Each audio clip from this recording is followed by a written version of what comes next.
All right, hello everyone. It's been a little while. Can I hear myself? Let's see. All right, hello everyone. It's been a little while. Yes, I can. Hello everyone. Yeah, it's been over a week, I think. So we are here. No, I'm actually wearing blue, but we're using the webcam, so the color isn't good, as usual. But it's going to be fixed, though. We're going to fix the color very soon. Because we're getting the camera soon. I'll talk about that. Rick Hoppe is here. Oh, so many people here we got to say hi to. Let me just do a slight adjustment of the color, but yeah, it's just never... Hold on.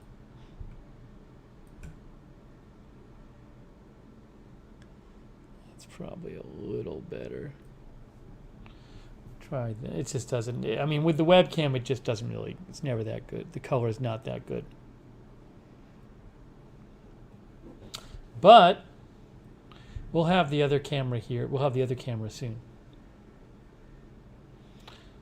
Hey, first of all, we have our moderators here. We have Lizzie is moderating and Sarah Joy, Melissa McQueen. Welcome back and hello to all of our moderators. And we have, we have Jake from State Farm, Katie616 Imseti, Dave Moss, Low Roller Scratcher, Katie616. Oh, Carlos Rosa. I didn't even do anything yet. Carlos Rosa says, I'm glad you're back. My son David is here from Atlanta watching with me. Well, hello. Excuse me, David and Carlos. Thanks for the donation. That's very kind of you. Carlos and David, I appreciate that. We got Madison here. Kenneth Colton, April Coco. Sorry, I have a dry throat right now. Excuse me. It's because I haven't streamed in so long. Hetty Silovitz is here. Starfire, Gigi.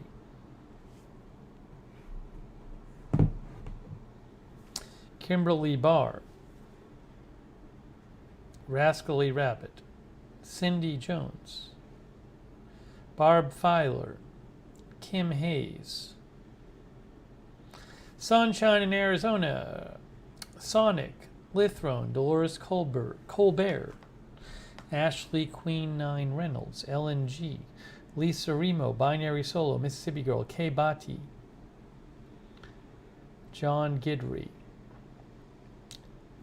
Breaker, Paula Faust. Oh, thank you, Starfire 3. Again, I haven't done anything yet. Hey, Starfire 3, that's very nice of you. I really appreciate it. Thank you so much, Starfire 3. Thank you. We got Paula Faust here, J-Rad. Polly is here. Hello, Polly. Not on call. Emily. Grace Katz is here. Madonna Harold, Kristen J, Baby Shark. Mercy K. Dallas Alice. She liked the old waffle video. That was a while back. D Years, Fresh Cut Critch, Jody Ross Compass, Seri, Chris Damon, Cinebuilds, Quiana Capri, Vinyl Vish Records.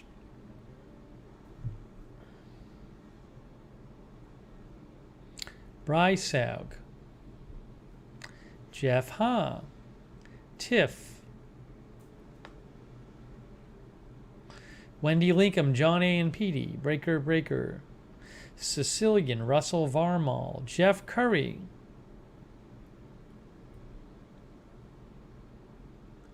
Shaft is here, Lynn Downey is here, Roxanne Betke,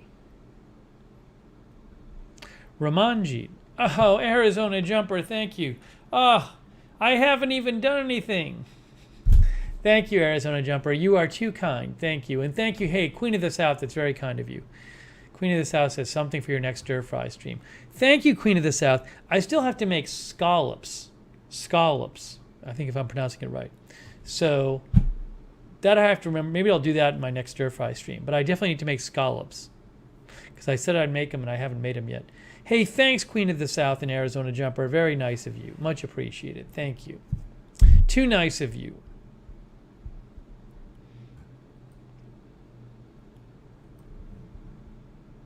Seta DePants is here. CRT is here. C. Michelle Sparks. Darth Tater. Yeah, it has been a while.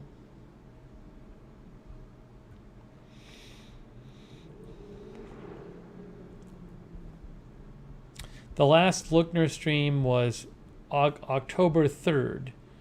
And the last Agenda Free TV stream was what, the 3rd or 4th? The Facebook stream, the Facebook outage stream was on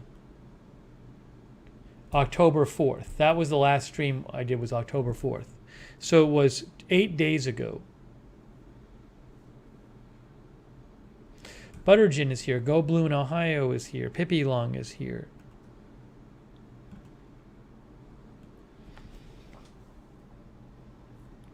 I will catch you up on, I see all the trip questions. I'll catch you up on what happened on my trip. TT is here.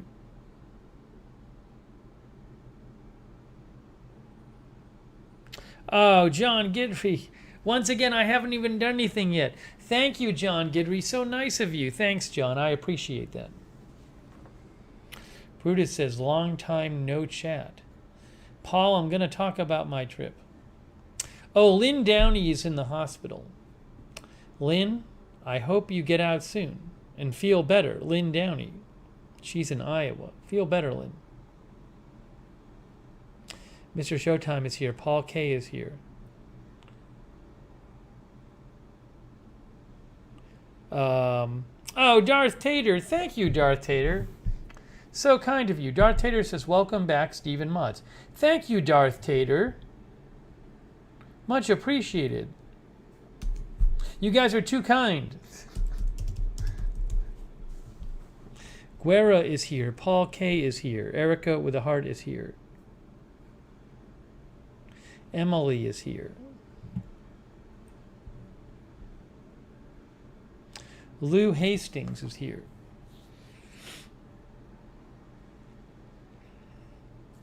Dolores Colbert. I haven't even started the stream. Thank you, Dolores. That's very nice of you. Thanks for the sticker. I don't even think I've seen the sticker before. It's like a new sticker. It's like a Frankenstein thing, I think. No, I don't know what it is. It's like a person like squeezing a heart out, but it's like a kind of like a Frankenstein-looking person with a baseball hat on. It's like Frankenstein with a baseball hat. Hey, thank you, Dolores Colbert. Very nice of you. Thank you. You guys are too nice. Oh, and thank you, Neo Nico. Hey, thank you, Neo Nico. I appreciate that. You guys are too nice. Little Bird is here. Linda Belk is modding. Linda Belk is back too. Good to see you, Linda. AJ is here. Good to see you, AJ, helping the mod. Thank you, AJ. Pam Turner is here.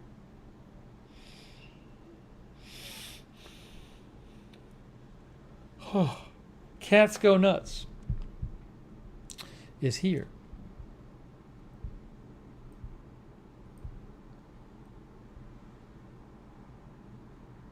Beth Standard is here. All right. So in a second, I'll talk about my trip. Jeanette Stilo is here. She is in New Jersey.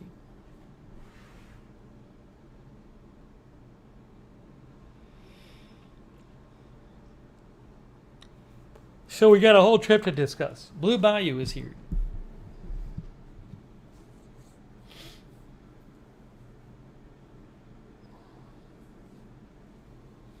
I left town on last Tuesday, I think. Yes. So I left town a week ago today. And I got back this morning. I took the red-eye flight last night. Oh, John A. and PD. Hey, that's really nice of you, John A. and PD. John A. and PD says, I hope you enjoyed your trip to LA and that you were able to catch up with friends. PD wags hello as well. Hey, John A. and PD, so nice of you. Thank you. It's very nice of you. I did enjoy my trip. I'm going to talk about it. C. Ward is here. Darren Markley is here. Yeah. Darren says, love the LA streams. I thought I'd be streaming in LA. We didn't do any streams in LA. I didn't have any time. I'm not kidding you. No time. It was so busy. Every day.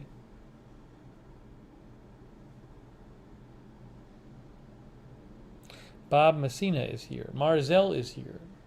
Cherry Cola is here.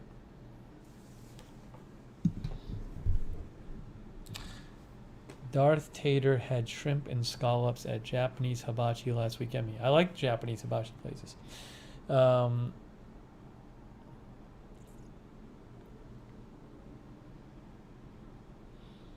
Yeah, a bunch of stuff to catch up on. I'm just giving people another second to join the stream because I'll start explaining stuff and then someone will come in and say, how was your trip? And they'll have missed it. Yeah, we're going to talk about everything.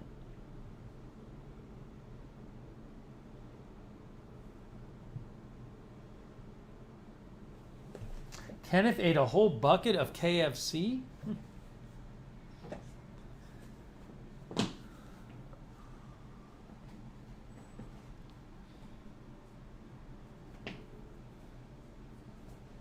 It's my handy dandy notebook. I will talk about my trip. So I need to put my... There we go. Michelle R. is here. Queen of the South, I will talk about it. I will get to your questions.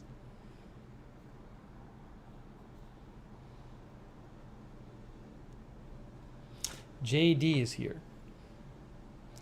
Okay, so let's start talking about the trip.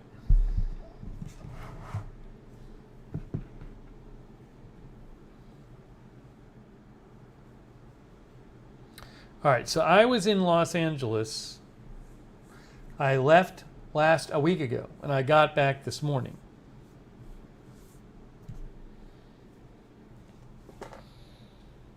Darren Markley is here, by the way. So I had a fantastic time. I basically spent the entire trip meeting up with friends. Really, non-stop. I was so busy, I honestly did not have a time to do a stream. I'm not exaggerating. I was hanging out with friends and catching up like all day, every day, and at night. It was non-stop. I went to so many different neighborhoods. Yeah, Trans-Canada Highway. I took the red eye, so I had to sleep when I got back this morning. I went to so many different neighborhoods to see people. I'm going to show you where I went on a map. All the different... It was like... If I had been out there just to do a tour of LA, I wouldn't have even toured as much... I wouldn't have toured any more than I actually toured on this trip, just seeing people.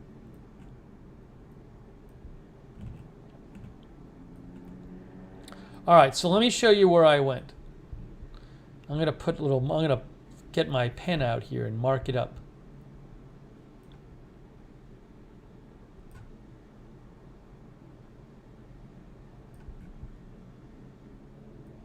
Oops.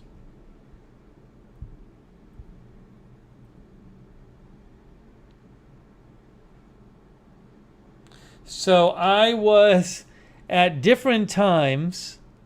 I was in, I'm not going to,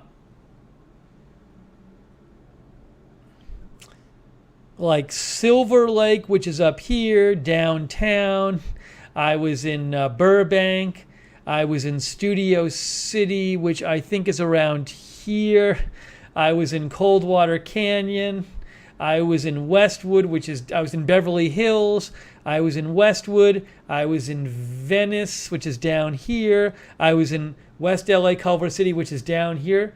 I was in West Hollywood, which is like here. These are all places I went to see people. Pasadena, Huntington Beach, which is further down. It's off the map to the south is Huntington Beach. I also saw somebody there too. So these are, I just went all over the place.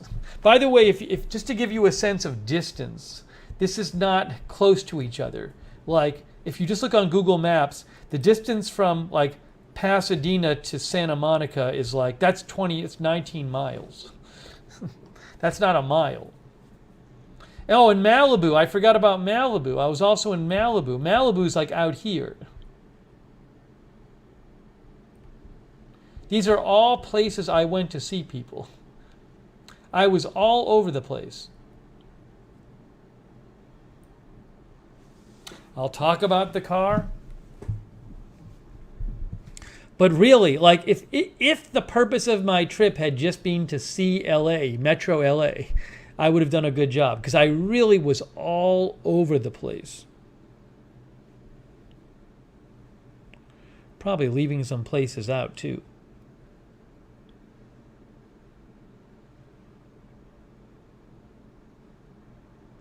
Multiple areas a day. Multiple areas.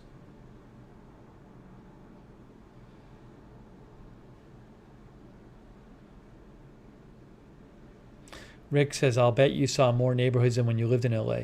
Well, I saw more in a concerted amount of time.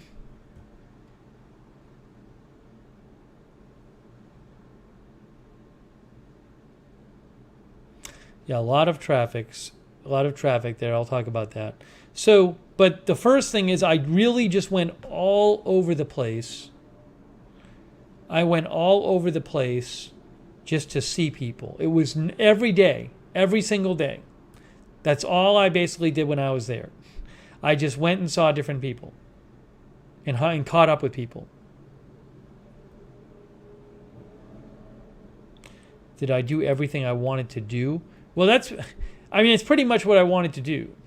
And I went to my orthodontist. I got that done. Well, I'll talk about that too. But, you know, I know a couple people I didn't end up seeing. I couldn't see absolutely everyone. There was just no time. But I think I did a good job of seeing a lot of different people. I saw a lot of people. But I would just at the end of the day, I would just be exhausted and then I would go to bed. It was not like I was sitting around hanging out for hours at the end of the day watching TV. So I had no time to stream.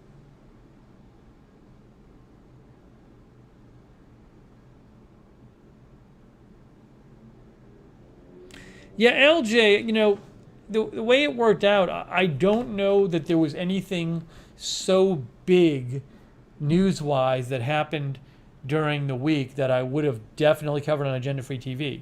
So it kind of worked out, fortunately. I didn't miss any huge, ginormous news.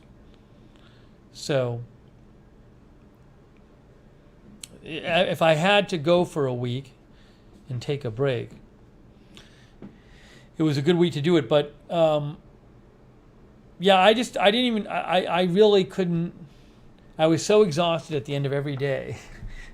I would just go to bed. And so I really did intend, when I left, I intended to at least do a couple Lookner streams. But also, it wasn't like I was walking around myself sightseeing or something. I was pretty much just meeting up with friends of mine and driving from one place to another to see friends. Jenny's Books and Vlogs was here. So that was really cool because I haven't seen people.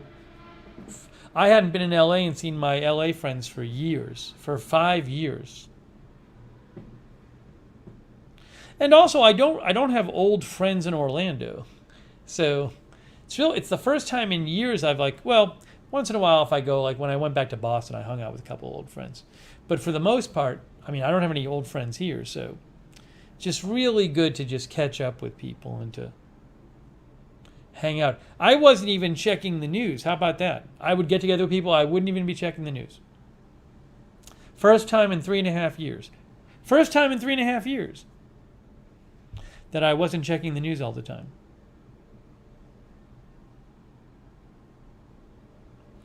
Terry is here. Helena says it's okay, you deserved a vacation. Thank you. The thing is, though, it's not really a traditional vacation. I feel like when somebody says vacation, they mean like, oh, you go and like chill out somewhere. This was not, it was great. It was not relaxed. It was every day driving all over LA seeing people. See one person, then see another person, then see another person.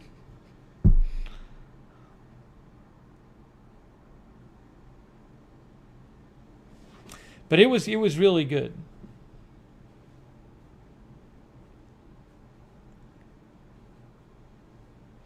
How did it feel to not check the news? I just didn't even notice because I was so busy catching up with people.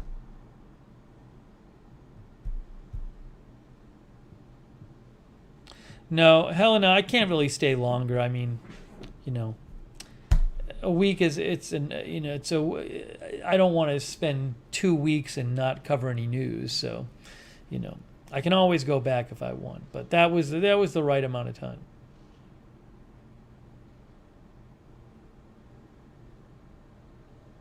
Sarah Joyce says vacations look different for everyone.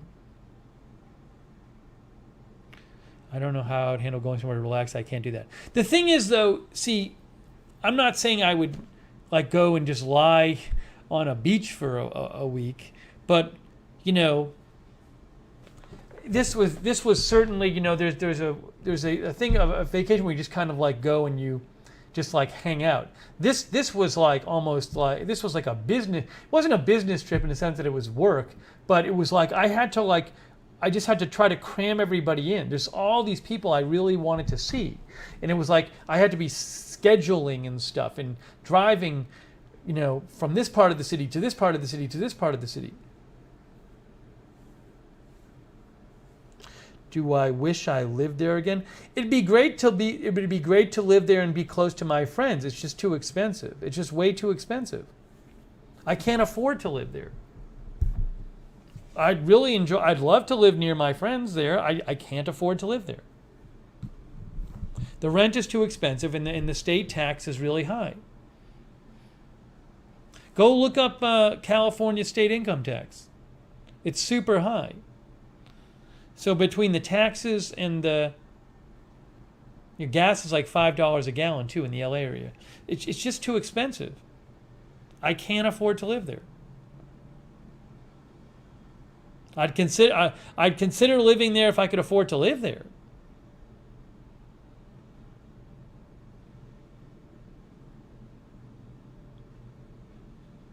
Linda says, was everyone about the same as I remembered? Yeah. People were pretty much the same as I remembered. Melissa says, I can't afford it and I'm here. Even like food is expensive. Like if you go to get a burrito or like just something simple like a burrito or like chicken fingers, like they will cost more than they cost in other cities. It's kind of like New York that way. Like even like basic things are more expensive. I went to a supermarket and the yogurt here that cost $1.25, there cost like $1.75. I don't know if that's the way to every supermarket, but everything just costs more out there.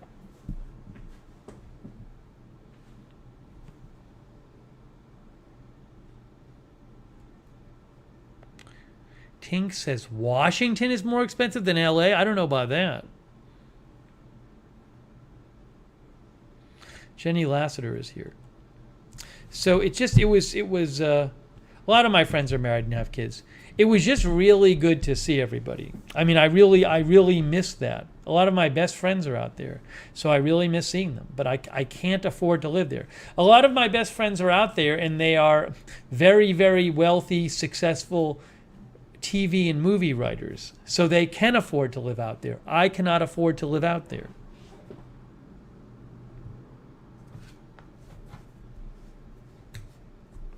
Manic Miner is here.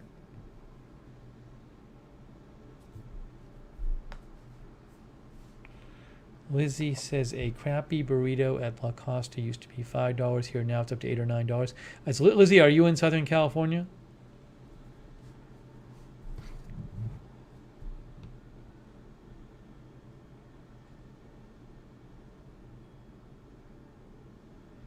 Okay, so I'll talk more about stuff.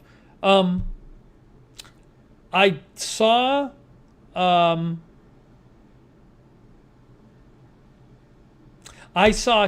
managed to see a couple of viewers. Unfortunately, I didn't connect with. I really tried to see Phyllis and Harry, and we actually had a meeting set up. I scheduled a meeting with Phyllis and Harry. We were supposed to meet downtown at Sunday at noon because I was seeing my friend downtown Sunday afternoon, and we had set it up. We were good to go.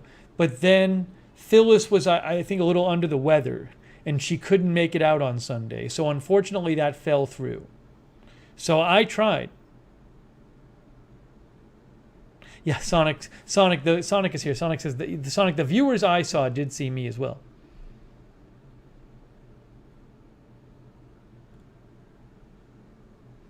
So I really did try. I really wanted to see Phyllis and Harry. It just didn't work out. We had a meeting set up. It was all planned and good to go, and it just fell through, and we ran out of time. I saw Rick Hoppe. I'm going to show you my picture with Rick. Another person I wanted to see and it didn't happen was Chetzar, because I know Chetzar is out there. And Chetzar and I talked, but we just didn't connect. It didn't work out, unfortunately. I wish I could have seen Chetzar, but that didn't work out. Let me show you this. There were two different viewers I saw. Actually, three viewers, but two non-celebrity viewers. So actually, three viewers.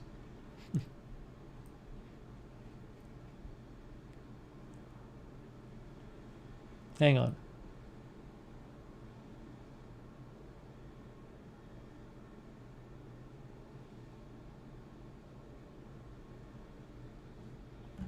I took a lot of pictures. I got to go through my pictures here. Let's see. Where is it? Where is it? Here we go.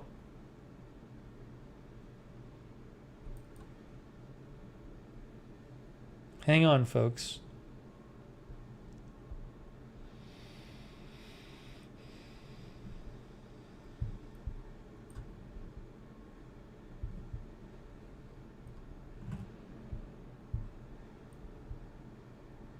Look, do you recognize this person?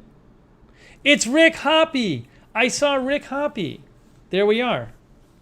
There's Rick. I mean, I think Rick is a celebrity, but he wasn't the celebrity I'm talking about. So,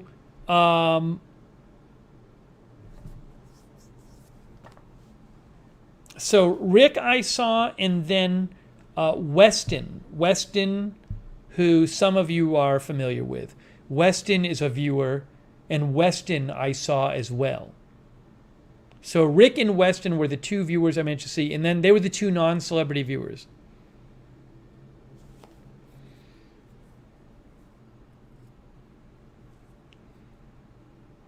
So it's seeing some is better than none. I wish I had gotten to see Phyllis and Harry. I wish I had gotten to see Chetzar. It just didn't work out.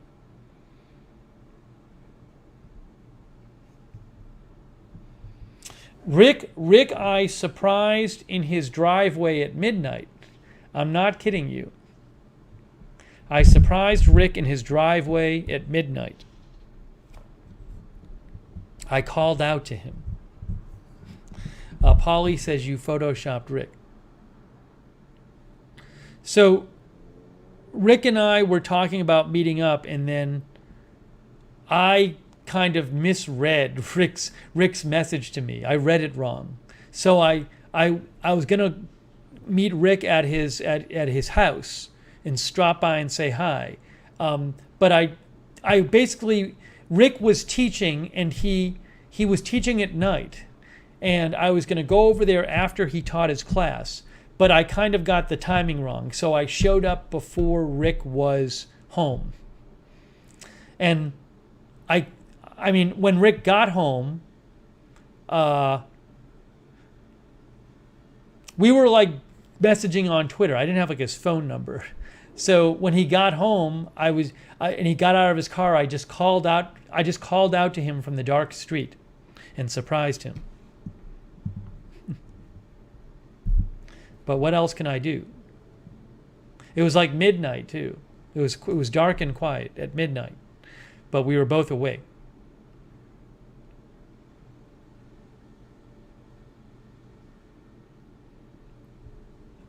But I got to see some of Rick's art.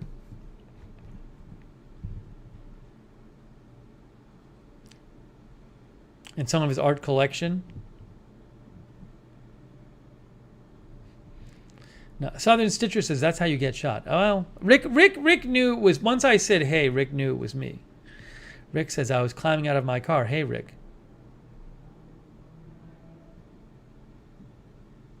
Rick didn't know I was coming over, so he went grocery shopping after teaching the class. But it was just, we didn't, it was, I kind of figured out late I would be able to make it over there, so it wasn't Rick's fault.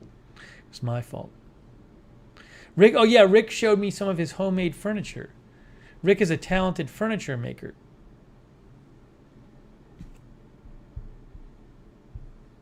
So we had a nice hangout. It was good to meet Rick in person.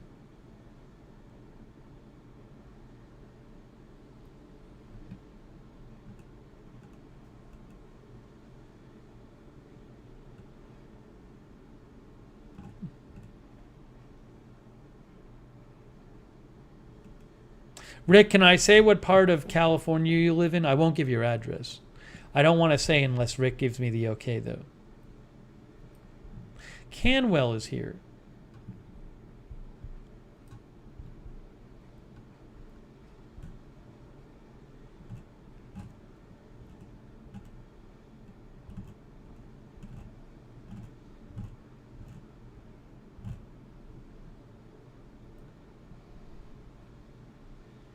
It was fun.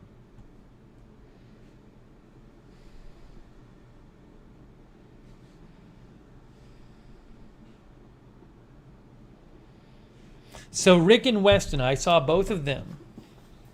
Weston, who's a viewer and supporter of the channels, Weston actually came and met me in Burbank. I was staying in Burbank for a few days. Oh, Rick is in Pasadena. So I went to Pasadena. It's lovely there. That's where Rick lives, in Pasadena, California.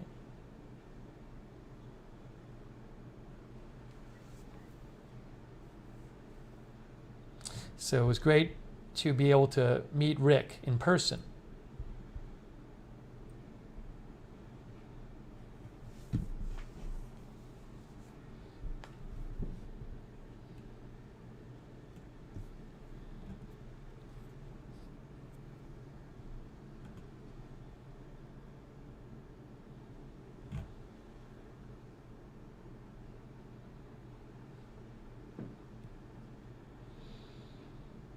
How much did I pay for my plane ticket?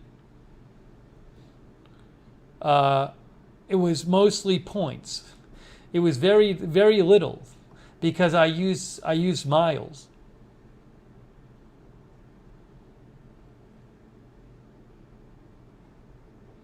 Rick says Pasadena is a quiet haven in Los Angeles County.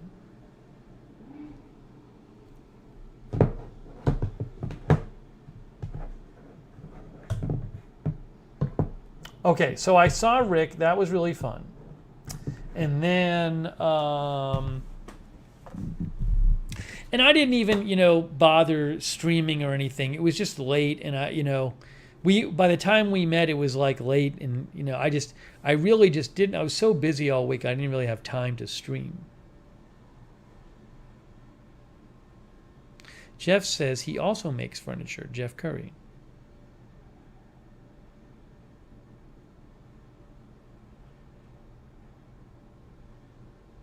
Hey, thanks to our mods, we got Linda Belk and Lizzie and Sarah Joy and Melissa McQueen and AJ. Really appreciate all the moderators. Okay, so another viewer I saw. Hang on.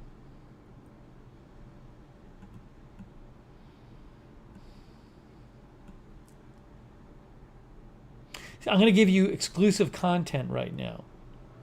I'm going to give you exclusive content. If I can find it. All right, so hang on. Hang on, everyone. Just need to do this properly.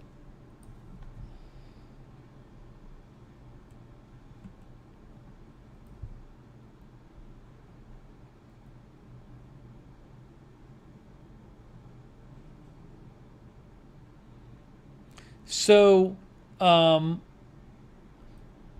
bunch of you have seen this, if you follow me on Twitter, which is I did end up meeting viewer Kathy Griffin, who I had never met before.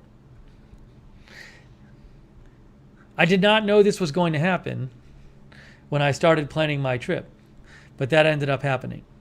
I'm not really drinking, by the way. Oops, sorry.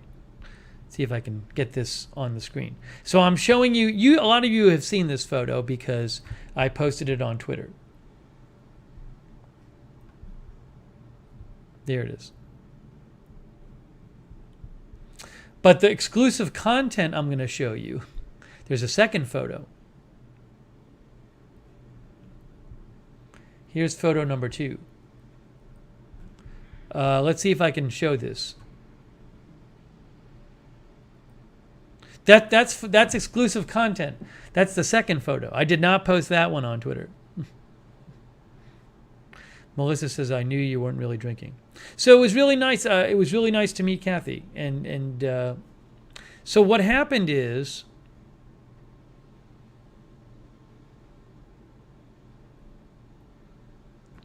by the way, as I said in my tweet, I will also post photos with any right-leaning celebrities who are willing.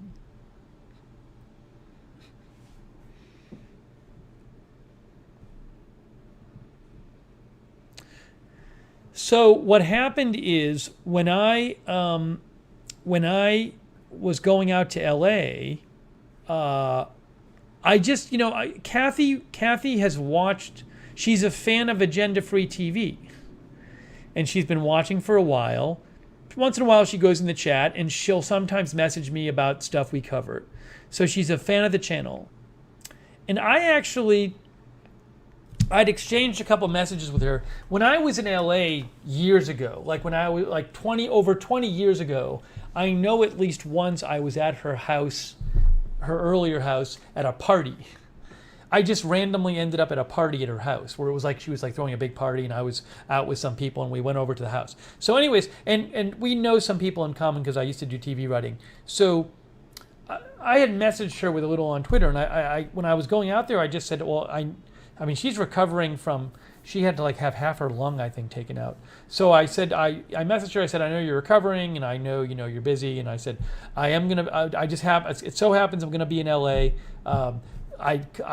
I'd be happy to stop by and say a quick hi, but I understand if you're super busy. And I honestly thought it wouldn't happen. And then she messaged me back like right away and said, oh, we should like come over and we'll have lunch. So I had never met her in person before. So I just went over there. Her and her husband, Randy, were incredibly gracious hosts, and they had me to the house, and we just had lunch. And we kind of just talked about new stuff, some other stuff. But she was super nice. But she's a fan. That's how I ended up there, is because she likes watching the channel.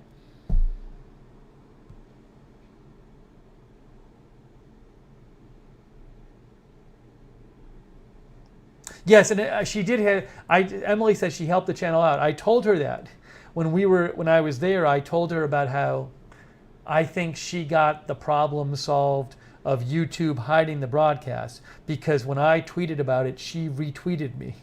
And I think the CEO of YouTube, who was mentioned in the tweet by me, I think she saw that Kathy tweeted and she told somebody to fix it. I think Kathy's the one who got it fixed. So I did tell her that when I saw her.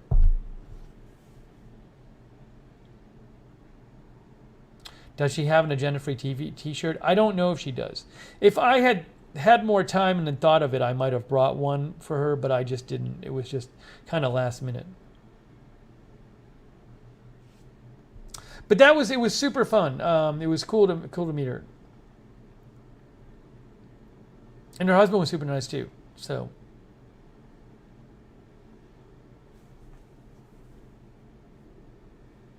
Rick says, which was better, meeting me or Kathy? They were both fun.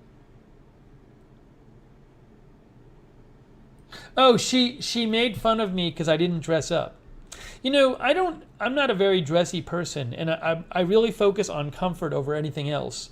Especially when I'm driving, I like to have comfortable driving clothes. So when I went over there, I really just wore, like, I obviously did not get dressed up.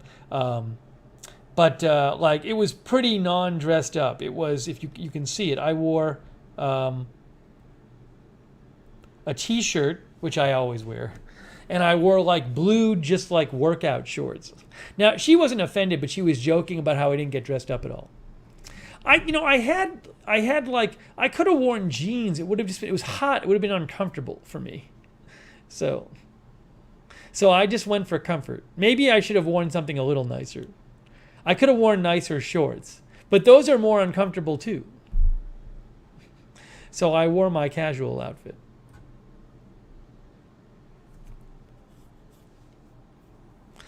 But for me, most important that I be comfortable. But she had fun with it. Excuse me. Hanyel, I'm not going to talk about how big her house is. Thank you, Hanyel. I really appreciate it. Hanyel Vargas, thank you. I'm not going to start giving details of her house.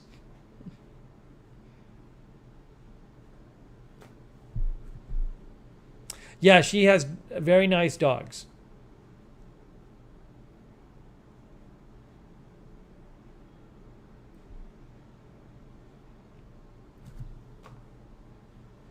We just had some Mexican food for lunch. Like, there's a good place near her. It's not like super fancy or anything. We just ordered it in.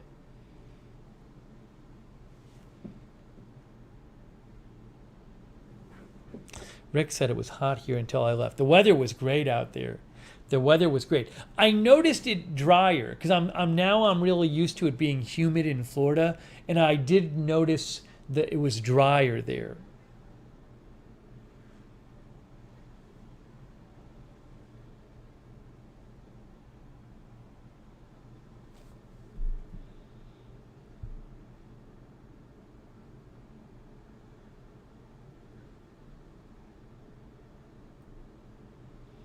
Sheldon, I think, I think, she's not, some people like her comedy and some people don't, and that's fine. She certainly leans left. That's obvious. She's not hiding that. But I don't think she's fake. I do think that she, at least it seemed like in person, she genuinely, if in person, she seemed like the person on stage. It was kind of cool, actually. It's not like I don't think her stage I think her stage persona is it's like that's how she is, Maybe it's not exactly the same, but she's not faking it on stage, and it's not like a fake persona. Like, it's if you've seen, I think if you saw her act and then you talked to her in person, you'd see it very similar. You think it's very similar.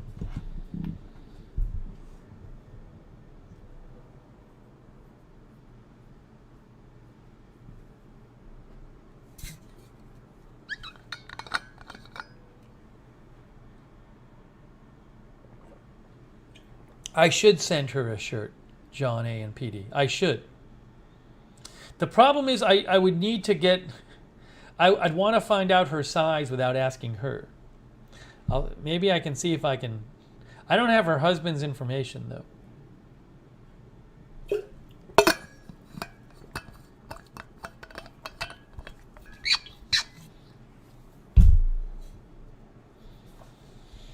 Okay, so anyways.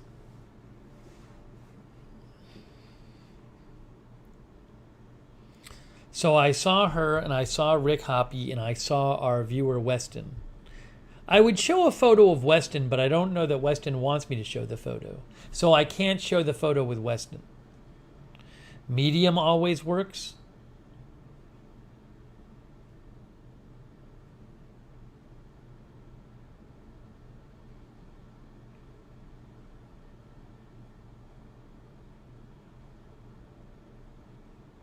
Some of our viewers say I should send a medium.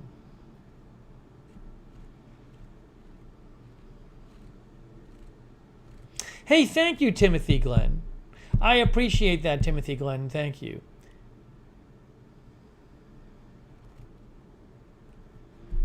Yeah, she seemed like a super nice, friendly person. I think, Timothy. I agree with you there. I think she just seemed like she was very nice and friendly to me, you know.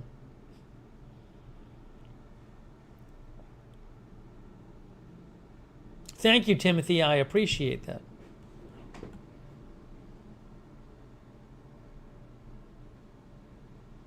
Timothy Glenn. Rick says I could send her a few sizes.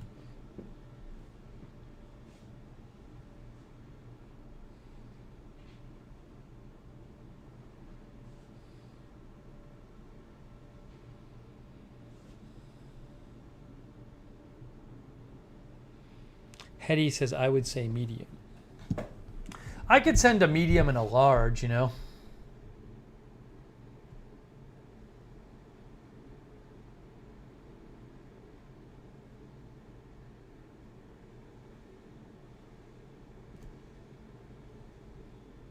Is it offensive, though, if you send a large to somebody who's... What if she's a medium and I send a large? That might be offensive. No, she's not tall. She's like on the shorter side.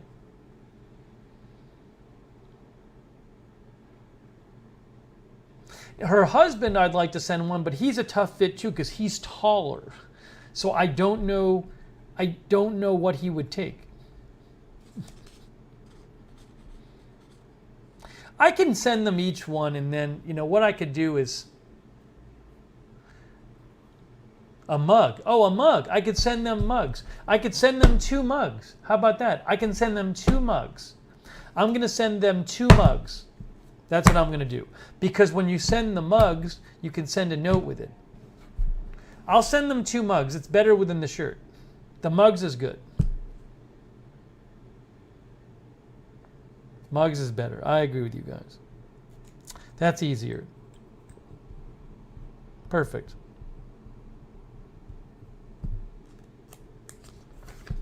Then I don't have to worry about the sizing issue and offending anyone. Sheldon says AFTV gift card. Hey, Blue Chainsaw Man is here. Cover Me is here. Good idea. I'm gonna do that. I'll do that. Great idea. Is it weird though? The problem is now if I order the mugs, see, here's why I don't want to send it. This is a problem. This is a big problem. I don't want to send it to her home address because if I say Kathy Griffin and then her home address, then for all I know, somebody at the mug place, now they have her address. I don't want them to have her. She might not use her home address as her mailing address because she doesn't want people to know where she lives. She's a celebrity. That's a problem. I don't want to like out her. See, yeah, I don't know if she has I'll have to ask her if she has a P.O. box. Yeah, maybe I'll ask her if she has a P.O. box.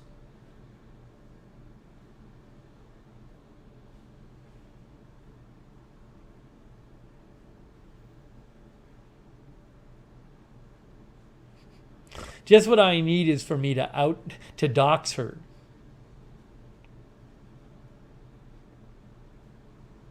Even if I send it from my house, it goes through the mail.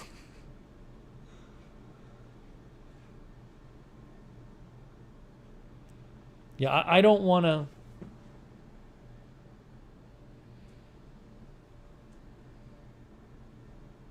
I'll see if she has a P.O. box.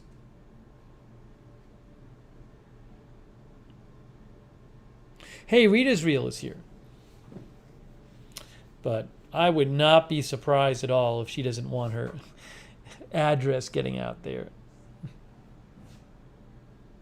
Current resident, says Sonic.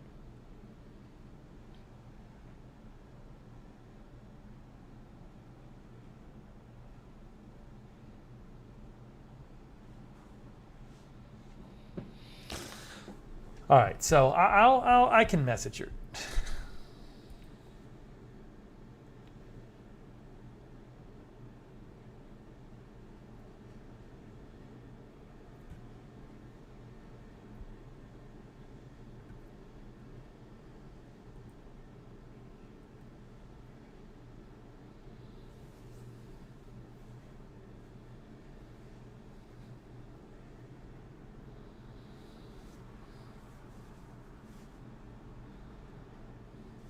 If I ask her for her P.O. box, it doesn't spoil. She won't know I'm going to send her mugs. Unless she's watching this. I don't think she doesn't watch this channel. She didn't know about this channel. Okay. So anyways, it was great seeing Rick. It was great seeing Weston. It was great seeing Kathy. Got to see 3 different viewers. No, I don't think I don't think she watches this channel.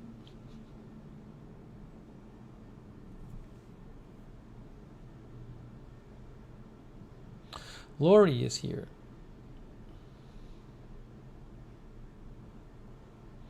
Okay, so we talked about me visiting my friends,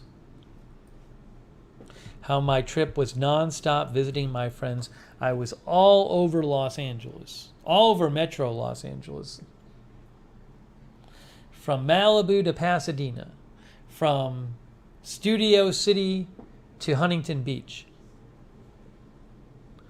I was all over the place, seeing people every day. Some people wanted to know how my car went. I want to talk about my car.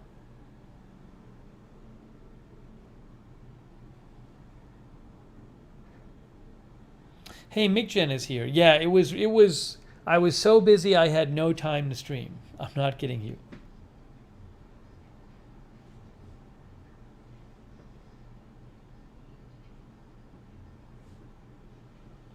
Donna Dugan is here. Jan Porter is here. Epan is here. Okay, so let me talk about the car.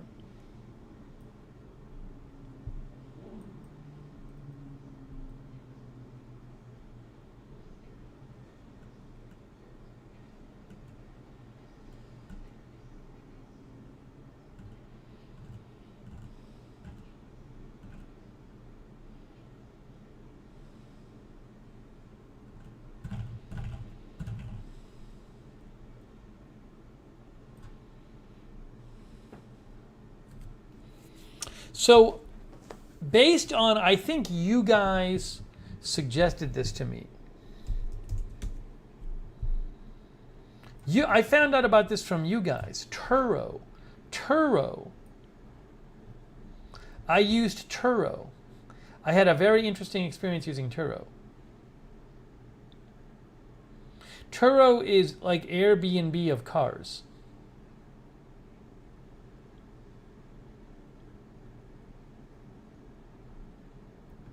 Yeah, gas is $5 a gallon out there. So you guys suggested look into Turo, and I read some good reviews of it. So I tried Turo.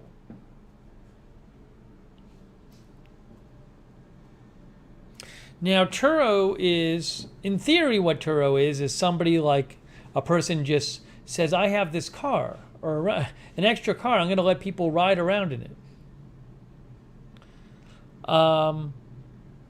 Overall, I had a great experience with Turo. My Turo experience was fantastic. It ended up being fantastic.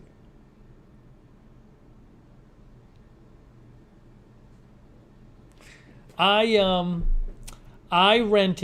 did a search, and I ended up renting. It was a 2021 Kia, a 2021 four-door Kia, nice car, and it was $38 a day. $38 a day for my 2021 Kia. I'll tell you about the experience, but it would have been way more expensive renting from a rental car company. It was really good. I think I can show you a picture of the car. Let me see if I have a picture of the car without like the license plate on it. It was way better than the prices for rental car companies. It was a really nice car too. Let's see. Here's a picture of it. Here it is. All right, here's a picture of the car with no. Here's a picture of the car with no identifying information on it, so I can show you this picture.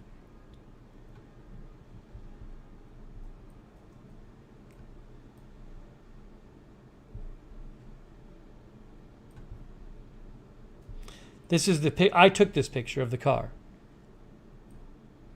Oops, that's a little big. There it is.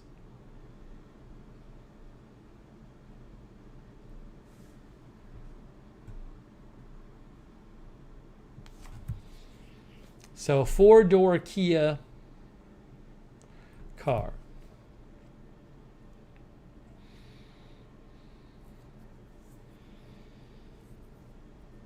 So, it's interesting. Yeah, some of you say that's cheap. $38 a day is quite cheap. Now, compared to like if you look up like rental car companies, see what they're charging in LA right now. But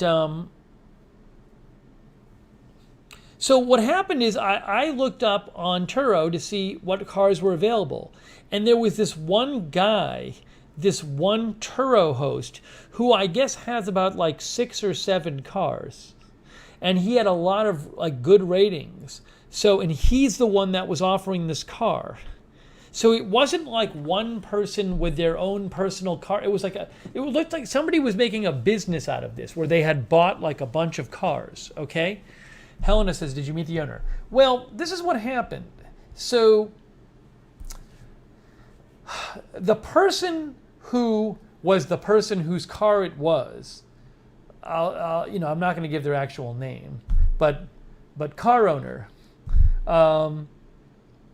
I thought I was going to meet that person, but I don't think I did. I think I met somebody. I met somebody who was like working for him. I'm looking up his picture again, but it didn't. The picture was like a small picture of him, and it didn't seem to me that the person I met was the person who owned the cars. I think it was somebody working for the person who owned the cars. Okay?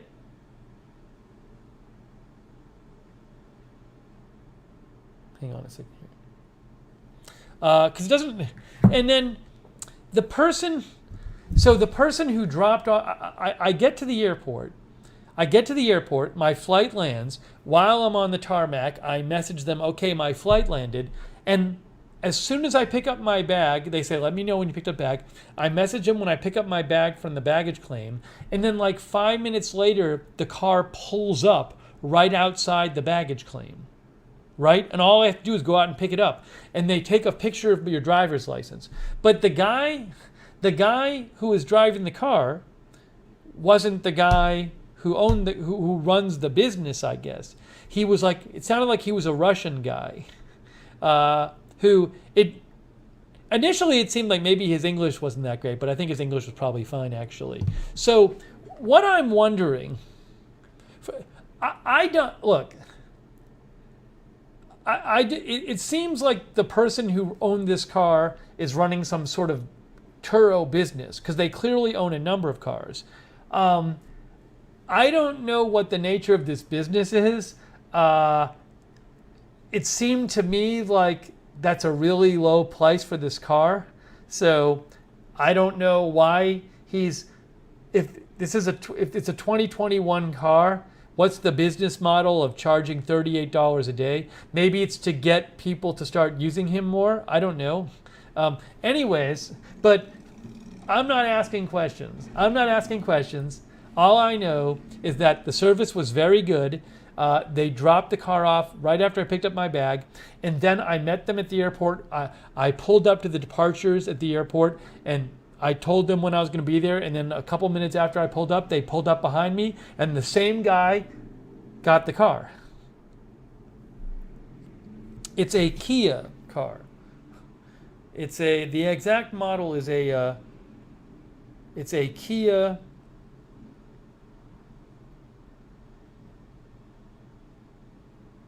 Yeah, the guy's photo has like a camera in front of him, so you can't even see his face in the photo. The guy who owns the car, but the actual car was a Kia Forte, a Kia Forte. Yeah, it was like Brutus, kind of like no questions, just take the car and enjoy the $38 a day car. See, this is the car, 2021 Kia Forte. Boy, these are pretty inexpensive. Wow. Look at this. Starting MSRP, $18,000. Hey, I'm going to give a shout out. Maybe he works for Kia. Maybe Kia does this to expose people for Kia. What about that theory? Starting at $18,000, that I would have guessed it was like a $30,000 or more car. I'm not kidding you. Oh, that's why it was 30. Lizzie says that's why it was $38 a day. That price makes more sense now. That price makes more sense now. No, this is this felt like a nice car. This seems like an ad for Kia, but I'm not kidding you. I'm impressed. I would, if I had to buy another car, I'd consider buying this car.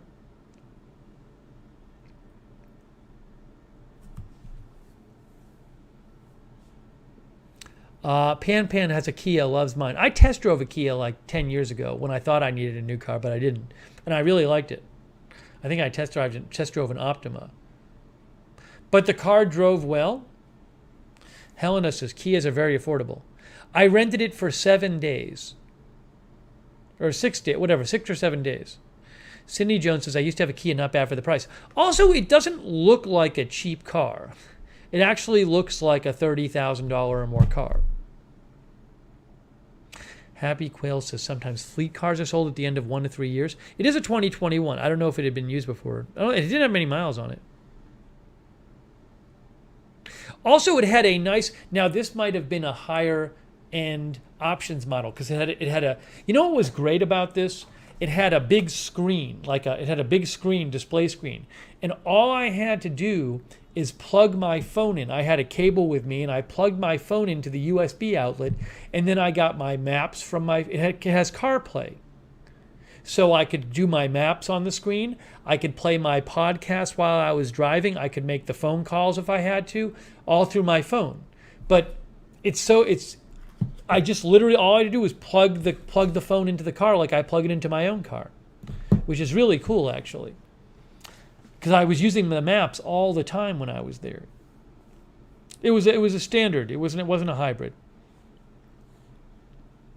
So it's a cool thing about renting cars now. If you rent a car and you use your phone in your car, try to rent one where you can plug the phone into the new. I mean, it was like a lifesaver that I could plug this phone into my car. I never used the radio in the car. If I wanted music, I played it from my phone. If I wanted a podcast, I played it from my phone. If I wanted satellite radio, I have that on my phone. And I have the maps on my phone. Yeah, and it had a nice big screen. Linda says it's awesome with the big screen. It had a nice big screen on right next to the steering, well, right on the dashboard there.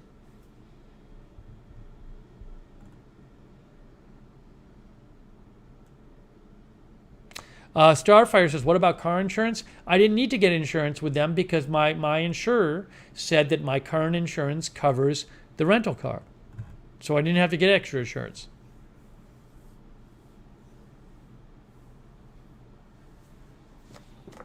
Rick says, I never use the radio, always my phone. So that was a really, I recommend Turo. If you're going somewhere and you're looking to rent a car, look into Turo. It's people renting out their own cars, although some people do it as a business. But I couldn't have had a better experience with Turo.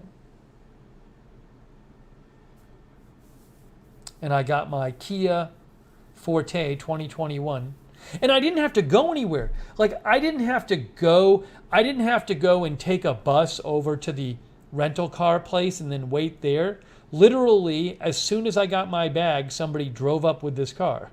And when I drove back to the airport at the end of my trip, somebody was there to meet me. And I just gave them the key.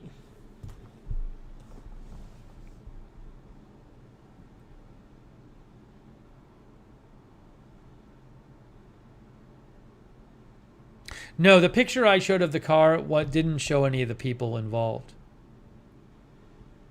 This was my car. Very happy with it. And then I didn't drive it this much, but I drove it a bunch, but the mileage limit was like 1,400 miles. I could drive it 1,400 miles and then I'd have to pay it for extra mileage. I probably drove it a few hundred miles. Barb says, thanks for the tip. We're going to NYC for my big birthday next week. Might do a rental from Turo. I had a very good experience. Now, if you do rent, you got to make sure about your insurance, right? Just like a rental car. So check with, if you do rent a car, whether it's Turo or a rental company, make sure your insurance covers it. I literally called my insurance broker and with big name insurance company and said, you cover this? And they said, yes. But just to be clear, I cleared it with my insurance company. So I don't know what your insurance is, so you have to figure out with your insurance if you need supplemental coverage. Shaft says, going to Milwaukee Sunday, getting a Hertz work trip.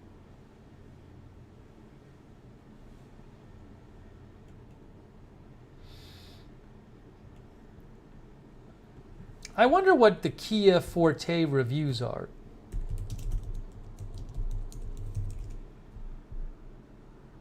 Look at this, see? Kia Forte reviews. U.S. News and World Report 8.5. Edmunds 7.9. Car and Driver 7.5. That's pretty good. Kia Forte.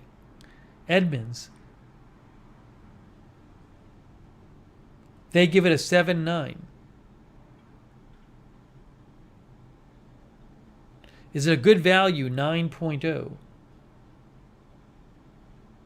One of our favorite small sedans is the 2021 Kia Forte. It goes head-to-head with rivals such as the Honda Civic, Mazda 3, Subaru Impreza, and Toyota Corolla. Even among this all-star group, the Forte stands out.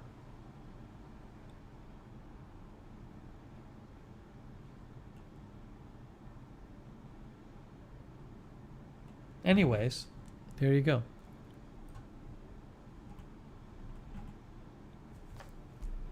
Alibaba likes Toyota Corolla better.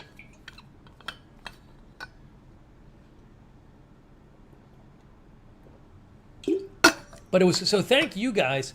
Thank you guys for telling me about Turo. Lizzie says, I've heard good things about Kias in general.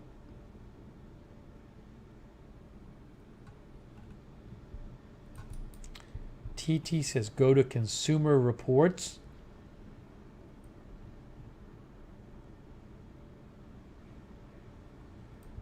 Why? Why am I going to Consumer Reports? It's locked.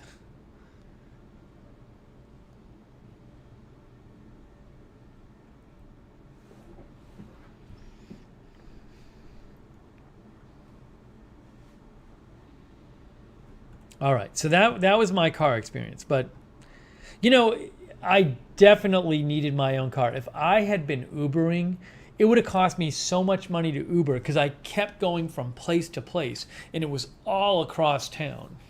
So for my needs, it was way more I believe. I mean, I had to buy some gas tube.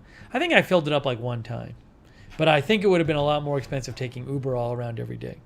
Maybe I'm wrong. I think I would have spent significantly more money spending Uber. It wouldn't have saved any money.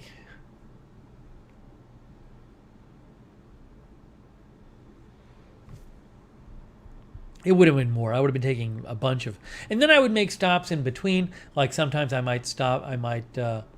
Sometimes I might, go to the grocery and grab a little something there or something. So, Hell's Bells is here. So thanks for the Turo recommendation.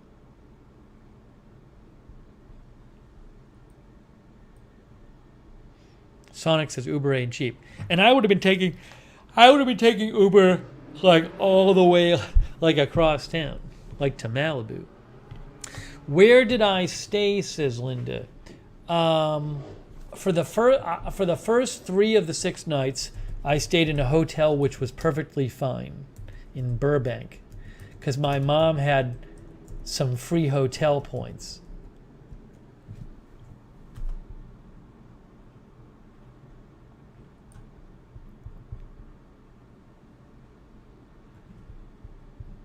I stayed in the Spring Hill Suites in Burbank, which is a Marriott hotel.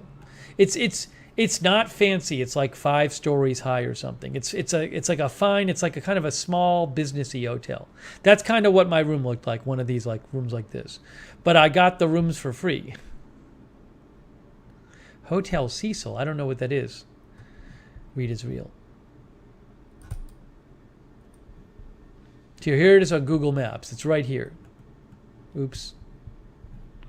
Why can't I show you this? There it is. It actually worked out well because I was in Burbank and I ended up the first few days, the days I was there, I saw a bunch of friends who lived on that side of town. It ended up being very convenient. So I was there for 3 nights, thanks to my mom. And then I spent 2 nights with a friend who lives in the Hollywood Hills. Lovely house in the hills, very pretty. And I got to walk around. I took a walk, took like a half-hour walk in the hills. And then the last night I stayed with another friend who lives in a lovely house in Silver Lake area.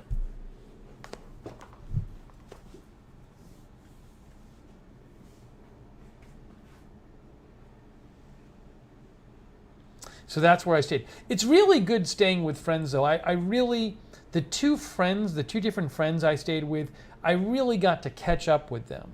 So I don't want to impose on anyone, but if somebody's open to putting me up, it's a really great way to catch up with somebody. You end up like just kind of hanging out and talking in a way I think you wouldn't if you just met up for like, a drink or dinner or something like that. So Linda says he walked without us.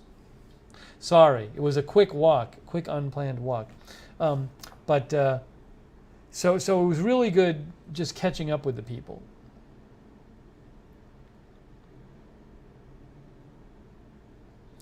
Brian says Hotel Cecil is supposed to be haunted. I don't even know what that is.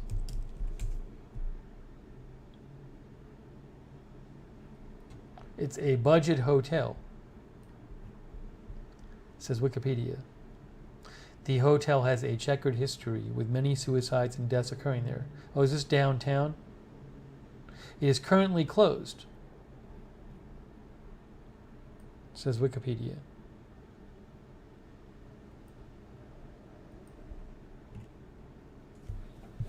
Okay. Yeah, Burbank is where NBC Studios is. It's where they would shoot The Tonight Show when it was in LA. Oh, Bob says that's the one where the girl died in the water tower. That's the Netflix. Read Israel says you got to watch the Netflix about it. Yeah, a number of people recommended that Netflix show to me that talks about the murder that happened there.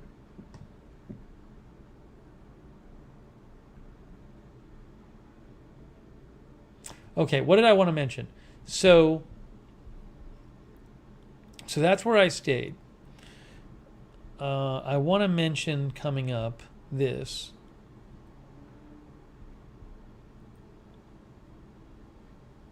Kay says, don't watch it, it's creepy.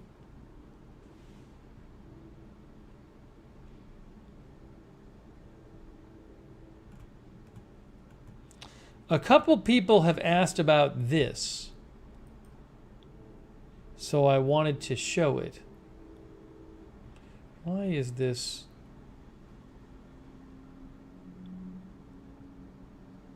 Hang on. I need to do one thing, really. I need to rotate a photo. I need to rotate a photo because the photo is sideways. I think I can only do this on my phone and not on the computer. Let me rotate my photo. Oh, crap.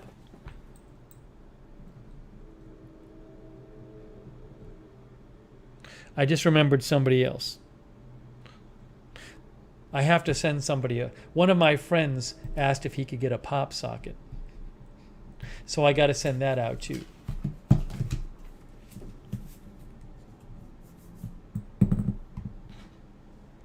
All right, hang on. This is the one. This is the one.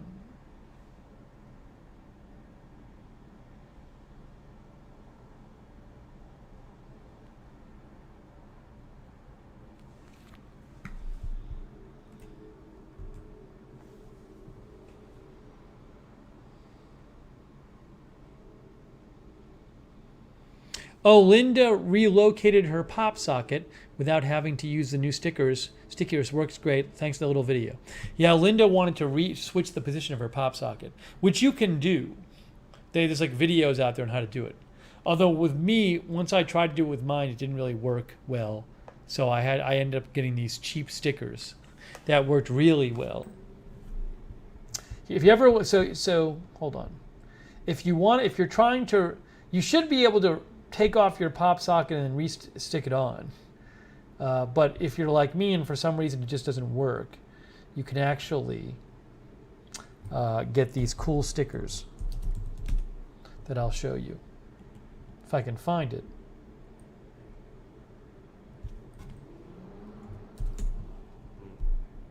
Here it is. These work really good. They come in a set of 9 and I used one of them and I have not had to use another one. 9-pack Pops sticky adhesive replacement for socket mount base. See that?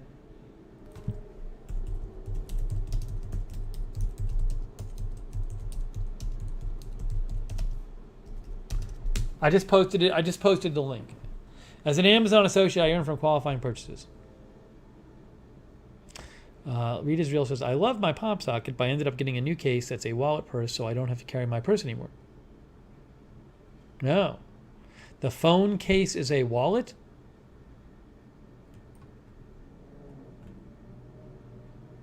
All right, so some people asked about this, so I want to show you this. Let me show you this.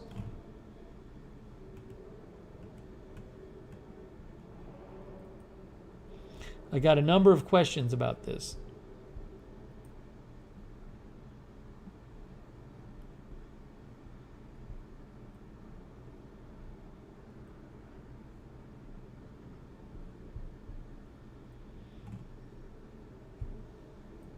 Here you go.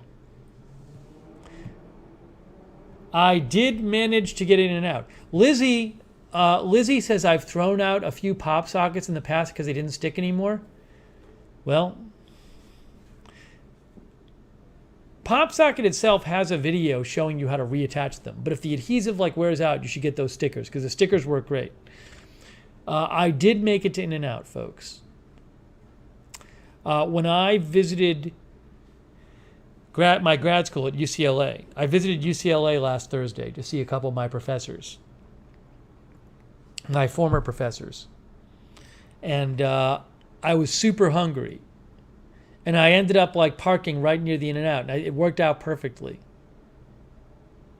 Cindy says, I'm starving and you show this. So I had a double and fries.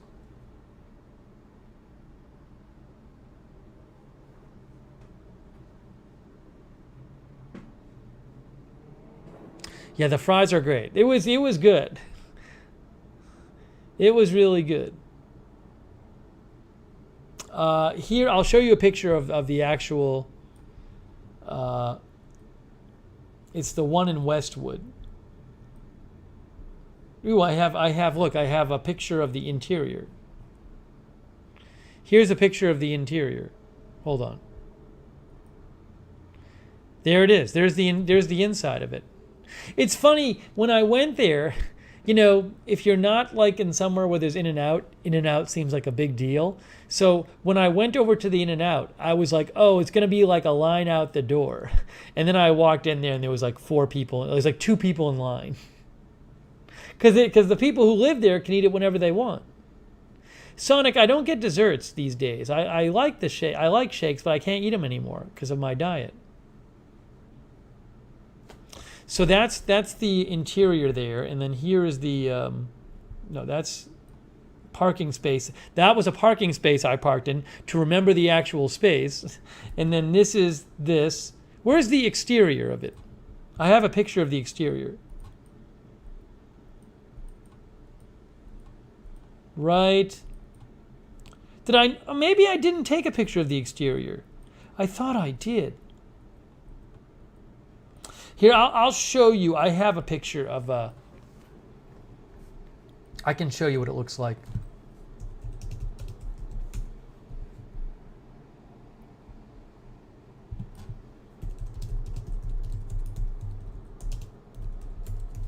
Here we go. Here it is. This is the In-N-Out I went to. So this is in Westwood Village. It's right here. That's the one I went to. That's in Westwood Village, right near UCLA. Well, why can't I do this? There it is. It's the one I went to. No, I didn't crash when I was there, Barb, but I made sure I ate. When I was hungry, I ate. Nothing was keeping me from eating.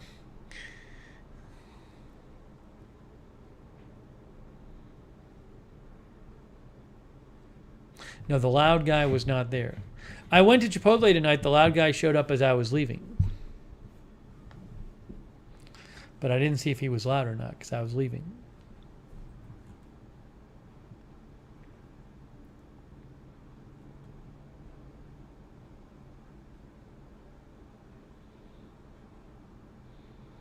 See, Michelle Sparks says, I'm so glad I've never eaten there. I swear they put drugs in it.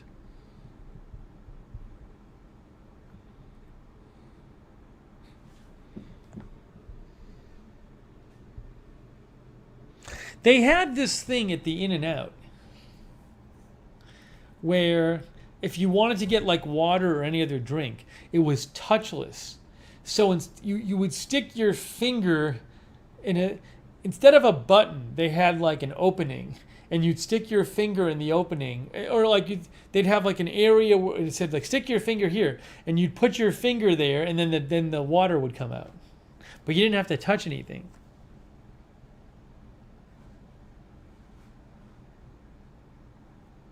Lady Edith is here. Darren says the In-N-Out by my house in Torrance is so packed they have a person in the drive-through line taking orders. I've seen that before.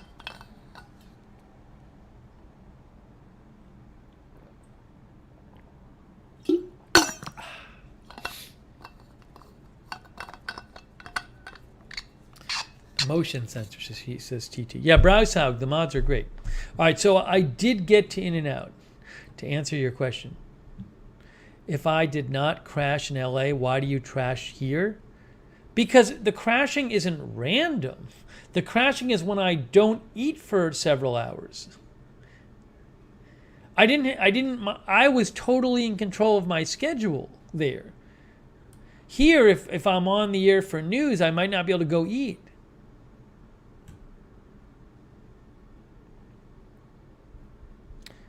BJ, I have to, PJ, I'm timing you out. Please change BJ.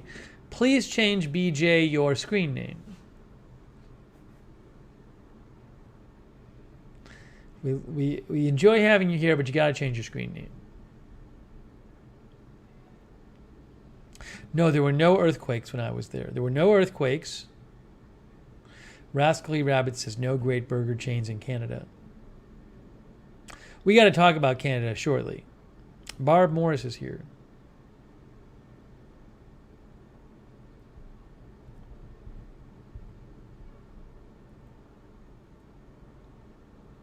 By the way, I got another letter from Duracell today. Duracell sent me another letter. Did they send me another coupon for batteries? Another one?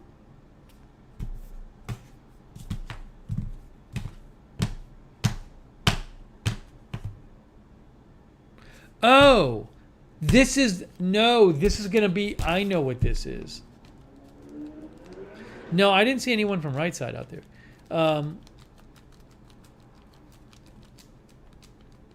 No, I'm not moving to Canada. I can't move to Canada. I'm not a citizen. I can't just move there. I can visit there. I have to time out somebody. I'm removing Blake's comment. Somebody can explain everything to Blake Robinson. I don't want to deal with it.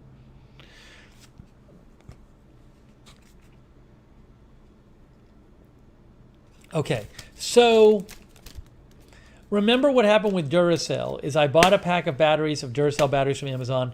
They were bad. It was a 24 pack.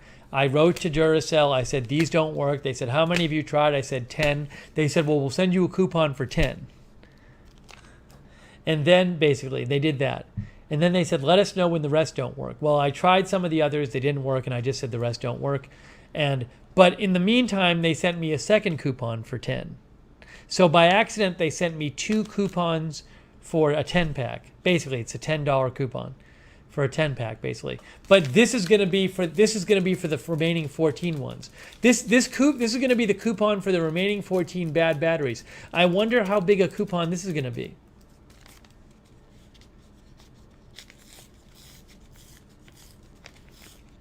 Brian says maybe you can ride out the Duracell refunds for a long time. I think this is the last coupon I'm getting.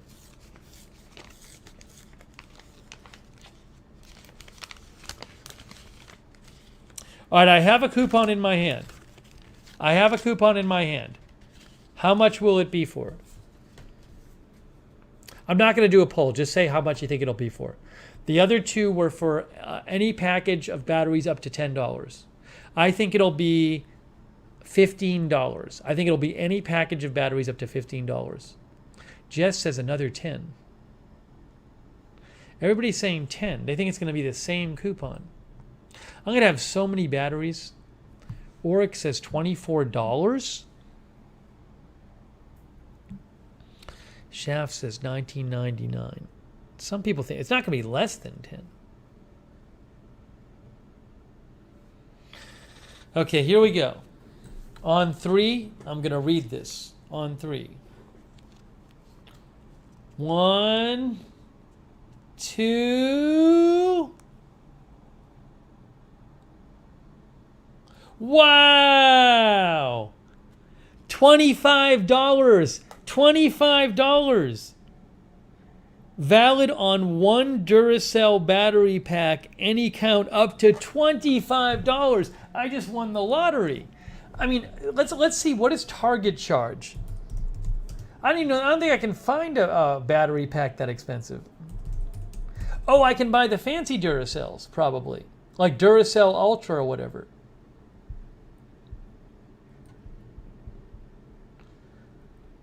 Yeah, it's that people are saying, oh my gosh. See, a 20 pack is only $16. Then I'm leaving money on the table. So if I just buy a 20, that's AAA. I'm looking at AA. A double A 20 pack is $14 at Target, but mine is for $25. Sonic says if this was The Price is Right, they would be playing bells and happy music. Now, if I go to Target, I can't find the most expensive battery pack I'm seeing at Target is $13.99. Oh, Duracell Optimum. How about Duracell Optimum?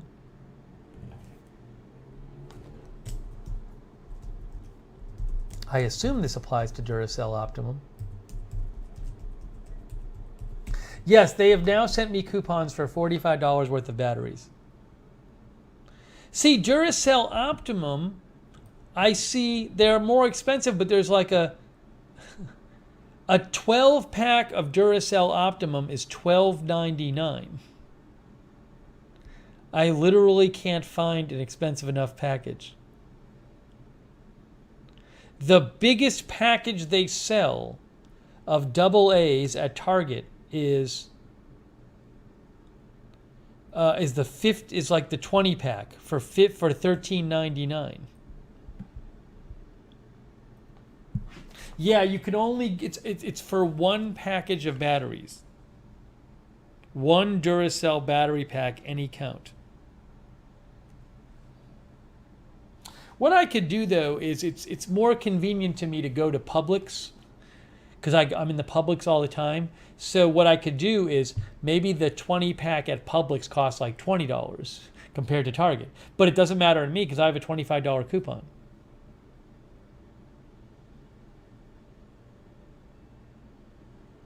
No, I can buy it from somewhere else. I don't. I'll get rechargeables. I'll get rechargeables once I'm done with all these batteries. No, Linda, I can't use the coupon on Amazon. It's a physical coupon. I got to hand it to somebody. I don't believe this can be used online. Yeah, you gotta use the physical coupon. It says limit of 1 coupon for purchase of specified product. Limit of 2 identical coupons in same shopping trip. Oh, you know what's interesting? This says on the back, consumer, you pay any sales tax. But I didn't pay any sales tax at Target. That's interesting. Lil Vintage Parlor says CVS is $24.99. CVS 20 pack Duracell AA batteries.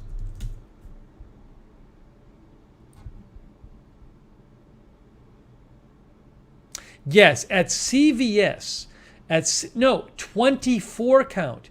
Oh, at CVS I can get a 24 count because at Target it's a 20 pack. So if I happen to be going by a CVS, how about Walgreens?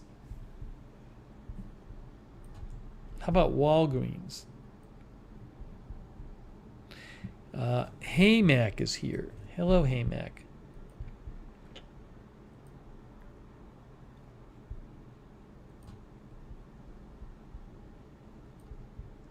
Well, I'm going to have so many batteries, so many AA batteries.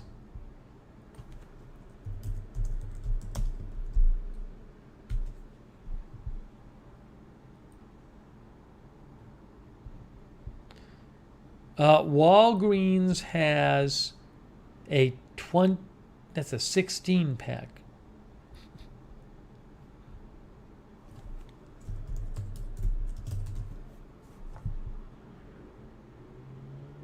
Oh, look, Walgreens has a 24 pack for $24.99. This is not the nearest store. So there's a Walgreens not far from me.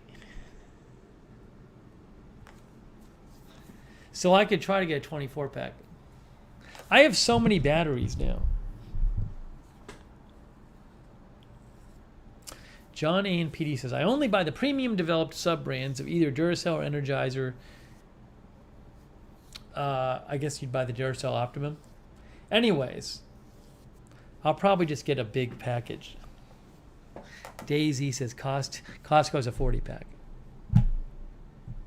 So, I think, see, I don't usually use, I have a bunch of double A's here. But oh, look for a buy. I don't know if I could get a buy one. I don't know if I could use this coupon for a buy one get one free offer. But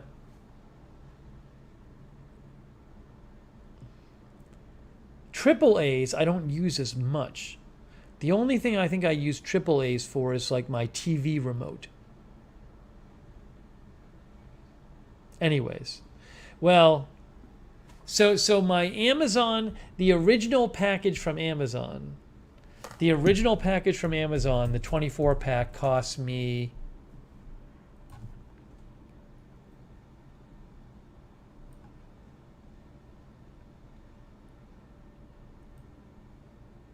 it cost around what, $16? Yeah, like $17. And so I've gotten $45 in coupons in return from Duracell.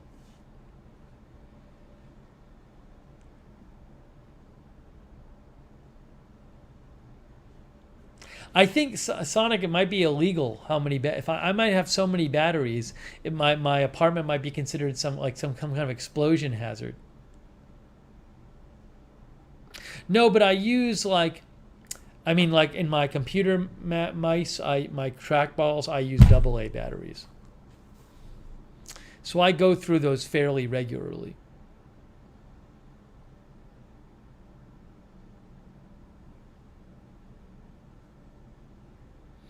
Helena says, at least we now know not to buy dead batteries from Amazon. What can I say? I bought it from Amazon direct, not even from a third party, not even through a third party seller, and they didn't work. Helen Callie is here. All right, so that's the exciting update from Duracell. Oh, let me see what the letter says from Duracell. Here's the Duracell stationery we all love so much, with the big letterhead. Thank you for taking the time to contact us about your recent experience with our batteries. We are always concerned when a complaint is received, and we appreciate your bringing the matter to our attention. I'd like to assure you I will definitely share your feedback with the entire product team, and your comments will be extremely valuable as we continue to evaluate and improve our products now and in the future. I'm enclosing the material I promised. Thank you for reaching out. This is from Ryan. Well, there you go. John A. and PD says the premium batteries tend to last longer than regular batteries. Okay, so guys, the expiration date on the coupon is December 31st.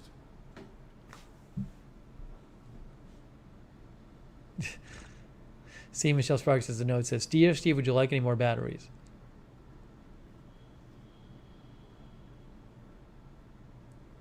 Steve says batteries can lose strength after a while. I gotta buy them. The coupon only lasts in another couple months.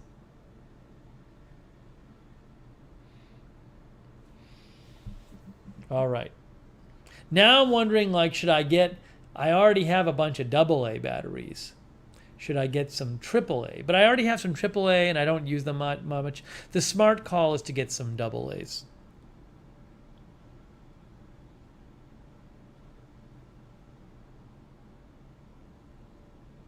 All right. So that's the update from Duracell.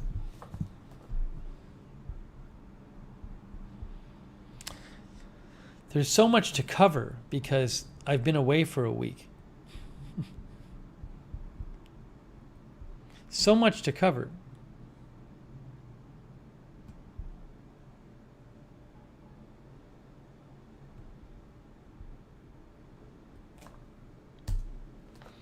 Some things I won't get to tonight.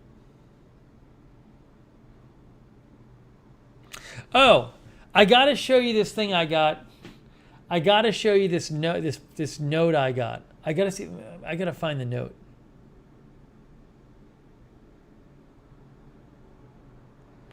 I'm going to take a 30-second break, and I'm going to go find this note. I got to show you this note I got. That's my PO. That's my UPS box. Let me change that for a second. Let's say 1 minute. Give me 1 minute.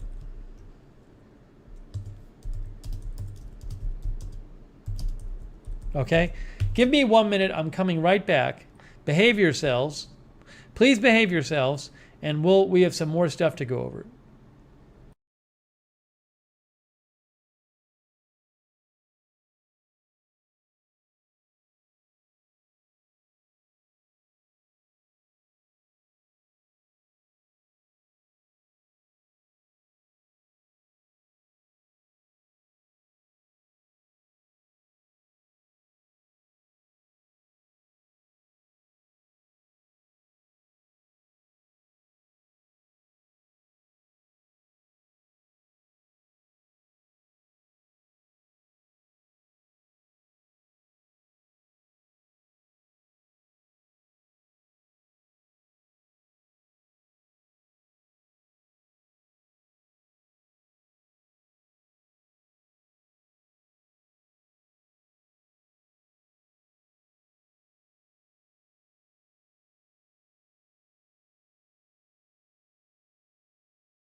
Okay. So I just remembered, I don't think I have the note. I have a photo of the note. I have a great note. I got a great note. Did everybody behave themselves? Sari said, he's gone, let's party. Brutus said, just enough time to get into trouble. Alibaba said, I am running with scissors.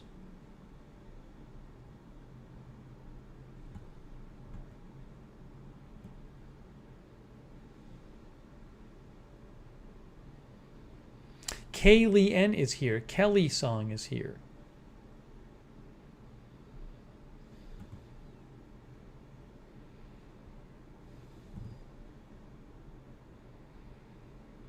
Rick said he was very wicked. He ordered some KFC. All right, so here's what I want to show you.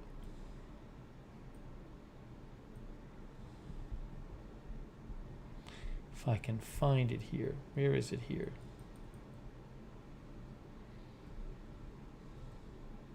I found it. Okay, so here's the story. This is amazing. Ryder is here. Hello, Ryder.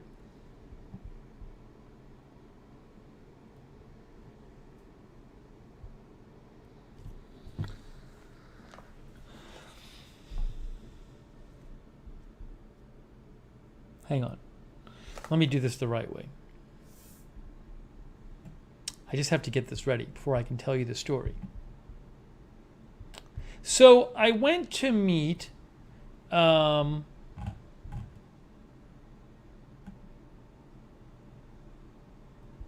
on, I gotta do it this way. Give me 1 more second to set this up.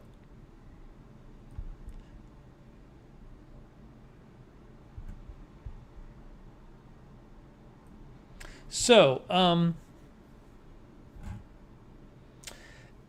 yesterday, I went to meet a friend of mine from grad school. Good friend of mine, fellow former philosophy grad student, who I hadn't seen in 5 years. And so we met at this Cuban restaurant in West LA / Culver City. And like there's no parking lot at the restaurant, but basically the side streets near the restaurant are just like free parking. And there's plenty of parking on the side streets.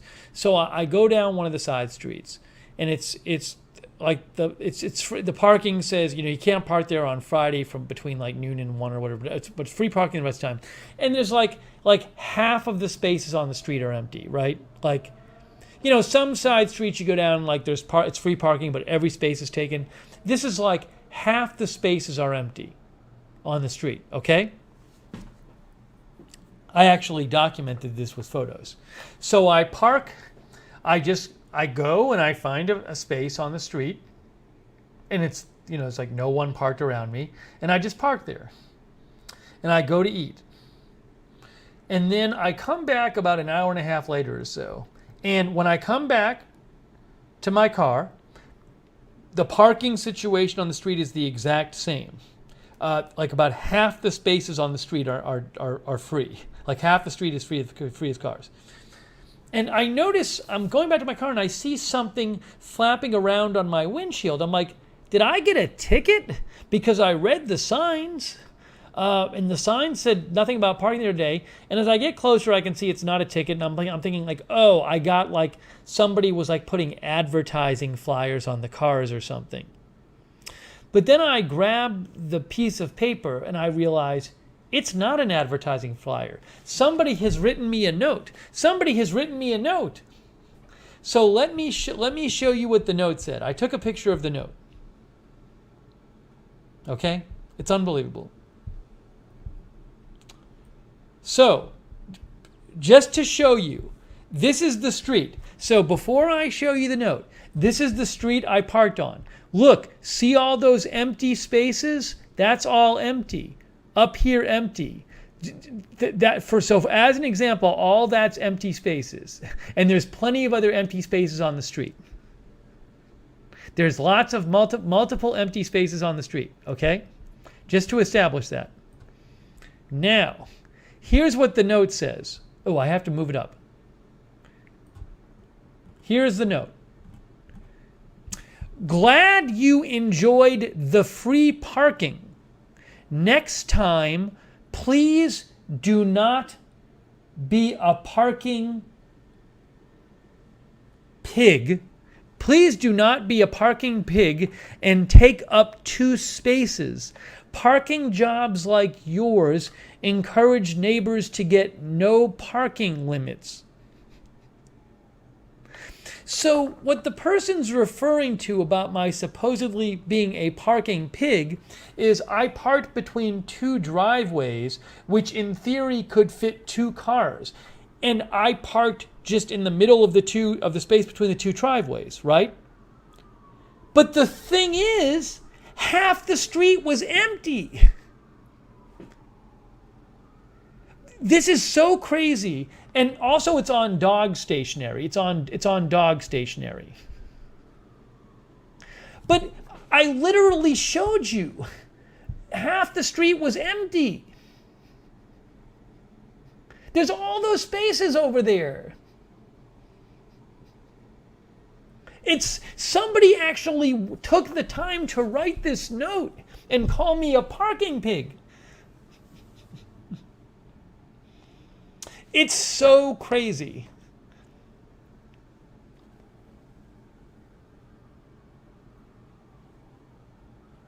This is the craziest note I've ever gotten on my car.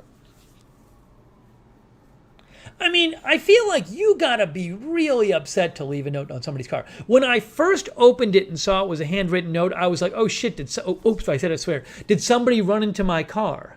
When I first saw it was a handwritten note, I thought I was gonna say, oh, I ran into your car, I'm really sorry. But it said this.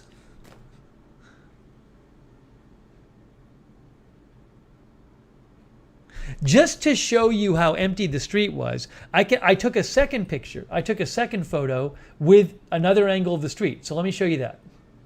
Let me show you the second angle of the street, proving to you that there are many other spaces. Here, look at this. Here is the second angle with the note, looking in the other direction. Look at all the spaces here.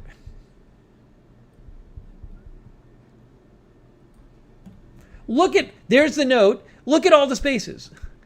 Look at all the spaces. Look at all those parking spaces. That's a parking space. That's a parking space. There's a parking space up here. There's so many spaces.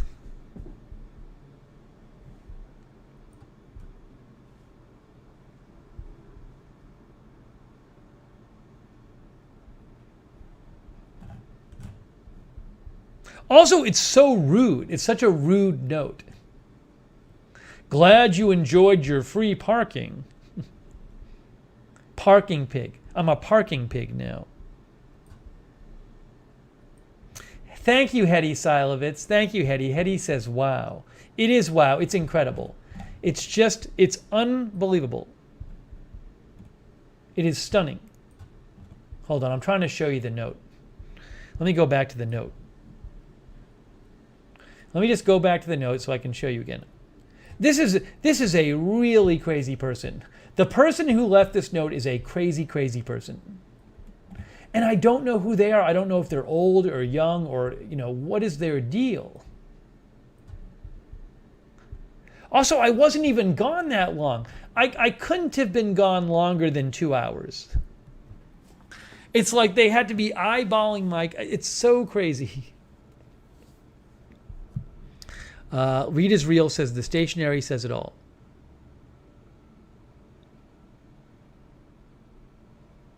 Dave Moss posted some pig emojis. Rascally Rabbit says over the line note. Oh no, I did not see who it was. I don't know if the person was looking at me when I read the note. I was kind of looking around and then I started taking photos. I wish the person was there. I would have yelled at them. Jeff Curry says that's the way people are today. C. Michelle Sparks says the dog is named Karen. Madison says they were probably watching you read the note. I should have torn it up in front of them, assuming they were looking at me, but I wanted to save it. Alibaba says, look at all those parking pigs. Like, you don't, if you're on a street, which is where there's a lot of parking spaces, you don't think to yourself, oh my gosh, I need to pull up so another car can fit in behind me. Because there's a ton of other spaces on the street. There were spaces right across the street.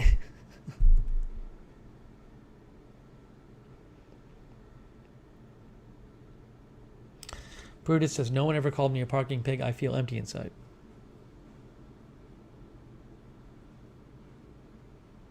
Dillamond is here.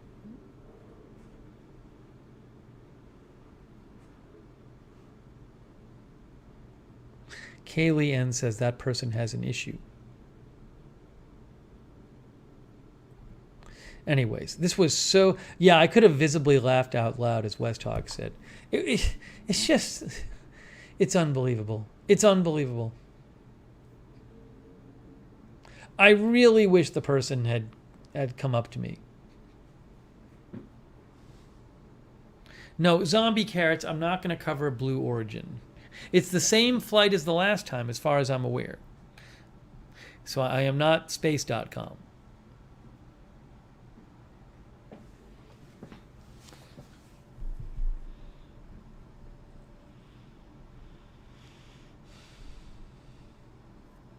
Okay.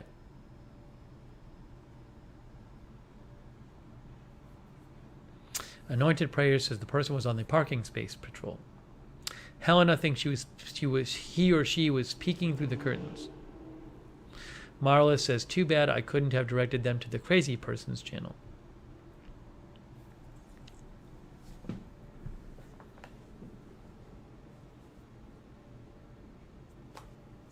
I have a dash cam, but I don't think I have it set up to be on when I'm not in the car.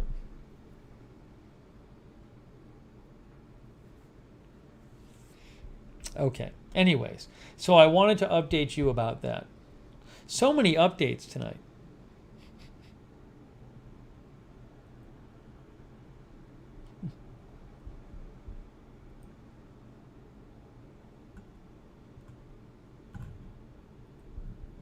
All right, hang on a second here.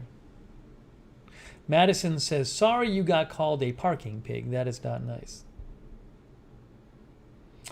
Our viewer Lookner says Duracell AA comes in a 48 pack if you can find it in your area. 32 pack also. Premiums come in 18 pack. So I look. So thanks. I mean, if I can find a bigger pack, he just referred me to the Duracell website where it does show that there's a 40 pack of. I don't think a 40 pack is going to cost less than $25.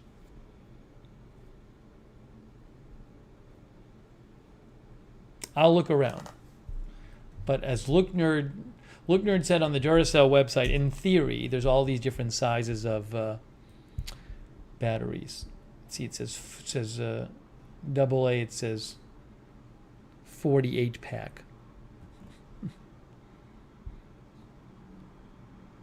48.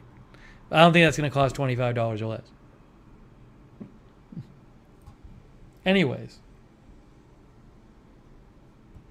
It's worth looking into. And then the Optimums. The Optimums come in an 18 pack if you can find it. I wouldn't mind getting an 18 pack of Optimums if it's less than $25 and it's free. Thank you, Lookner. Hey, Imseti. Thank you, Imseti. Imseti posted cars and pig. Parking pig emoji. Thank you for your parking pig emojis, Imseti, and your support. I appreciate that, Imseti. Thank you.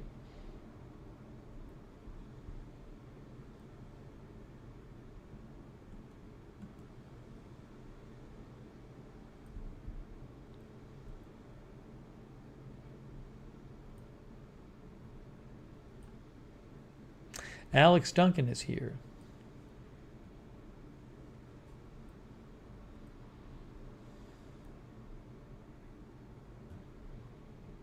Helena says Best Buy might have them. Yeah, so, I mean, I don't want to go crazy looking for a free pack of batteries, but who knows? Maybe I'll look around online and see what different places have at the store, not run around to the stores before knowing.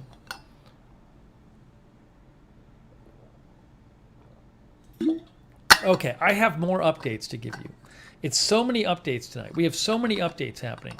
I want to update you that I did get my lease renewal. I got my lease renewal offer. How about that, guys? It's been such a jam-packed show that's buried 2 hours in. I got my lease renewal offer.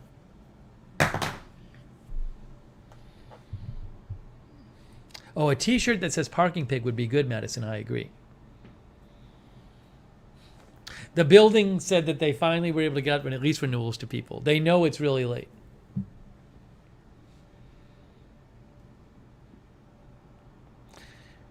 Rick Hoppe says more updates. I'm not worthy. I'll tell you about this.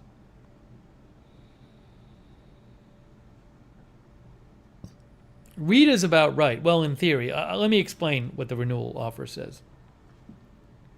No, they did not increase my parking fee. I think for new residents, they're charging like $60 a month.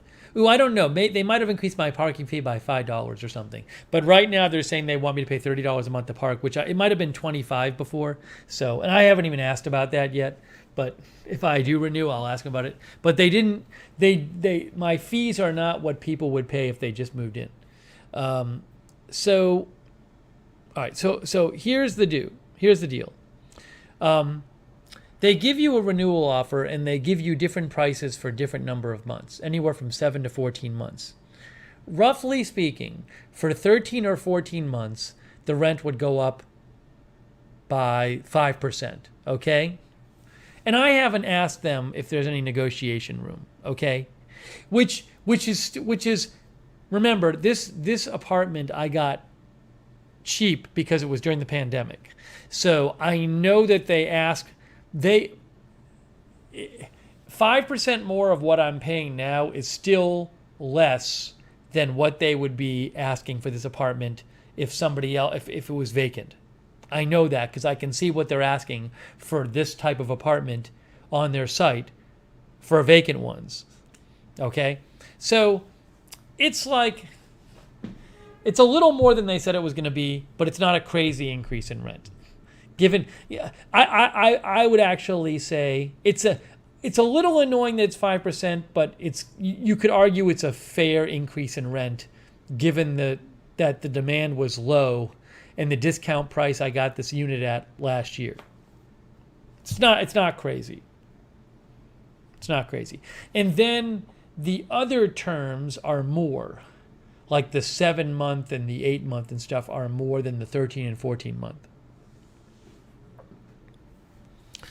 Rick says the bigger the building leasing company, the less room there is for negotiation. So we'll see. I don't know. So let me. All right. So a couple things here. So I don't know if I'm staying, but just to give you an update, it's like, again, it wasn't a crazy increase, but it is more. It is more for it would be like significantly more for me to stay here less than 13 months.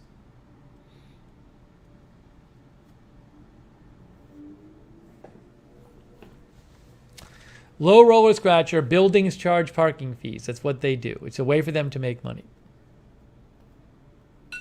Oh, hold on a second here. I set my alarm. Before because I wanted to remind myself to check my fantasy football waivers by the end of the night. I will set it for later. I think I have till 3 a.m. Eastern time to check them.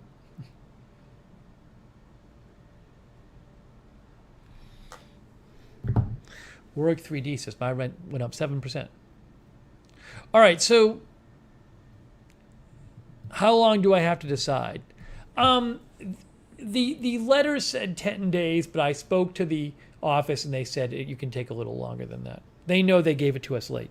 All right, so let me explain my thinking right now. T says, should I stay or should I go? I have decided, I can update you on this. I do not plan on staying here for another year. I don't plan on staying here for another year. Basically, I think here's my thinking on this right now. I prefer to be somewhere where, so there's nothing really keeping me in Orlando, and I really don't know many people here, right? So the weather's nice. The apartment's fine. There's some really good things about the apartment, but I'm not. Orlando's been fun to do for like the last 10, 11 months. But I have no great need. Nothing is keeping me here. And I can make arguments for why. I can make up a better positive argument for moving to other places rather than staying here a whole other year. So at this point, I haven't decided for sure yet, but at this point, I'm leaning against staying here like another year. Maybe I'd stay here for less of a time. Okay? Sarah Joy says understandable. So that's point one. That's point one. Linda says go. You have no reason to stay. Go other places and see as much as you can, as long as you can. Right. So again, I think there's more of an argument for trying other places. So that's one. Okay. So in terms of options, let me throw. There's obviously lots of options, but a couple options. Now, if you were watching before, I don't know how many of you were watching earlier. I don't think I can do it. It would be fun to be in Los Angeles, but it's too expensive. My friends are in Los Angeles. Not all my friends. A lot of my best friends are in Los Angeles. Unfortunately, and it'd be great to live there because I'd be close to my friends. That wouldn't be new because I've lived there before. It'd be great to be close to my friends. But it is so expensive to live in Los Angeles. The rent is incredibly expensive. And remember, I pay no state income tax here. In Los Angeles, it's a graduated state income tax. It starts at a certain amount and then it goes up the more money you make. But it's entirely normal to be paying 7, 8, 9% in state income tax in California. That's a big difference. 0 state income tax on your income versus 7, 8, 9%. That's a big difference. And then gas is more expensive. Gas is way more expensive out there. Everything's more expensive out there. So I don't think I'm going to be able to do the LA thing. It's not. I haven't completely ruled it out, but it's just hard. It's just hard. It's just hard.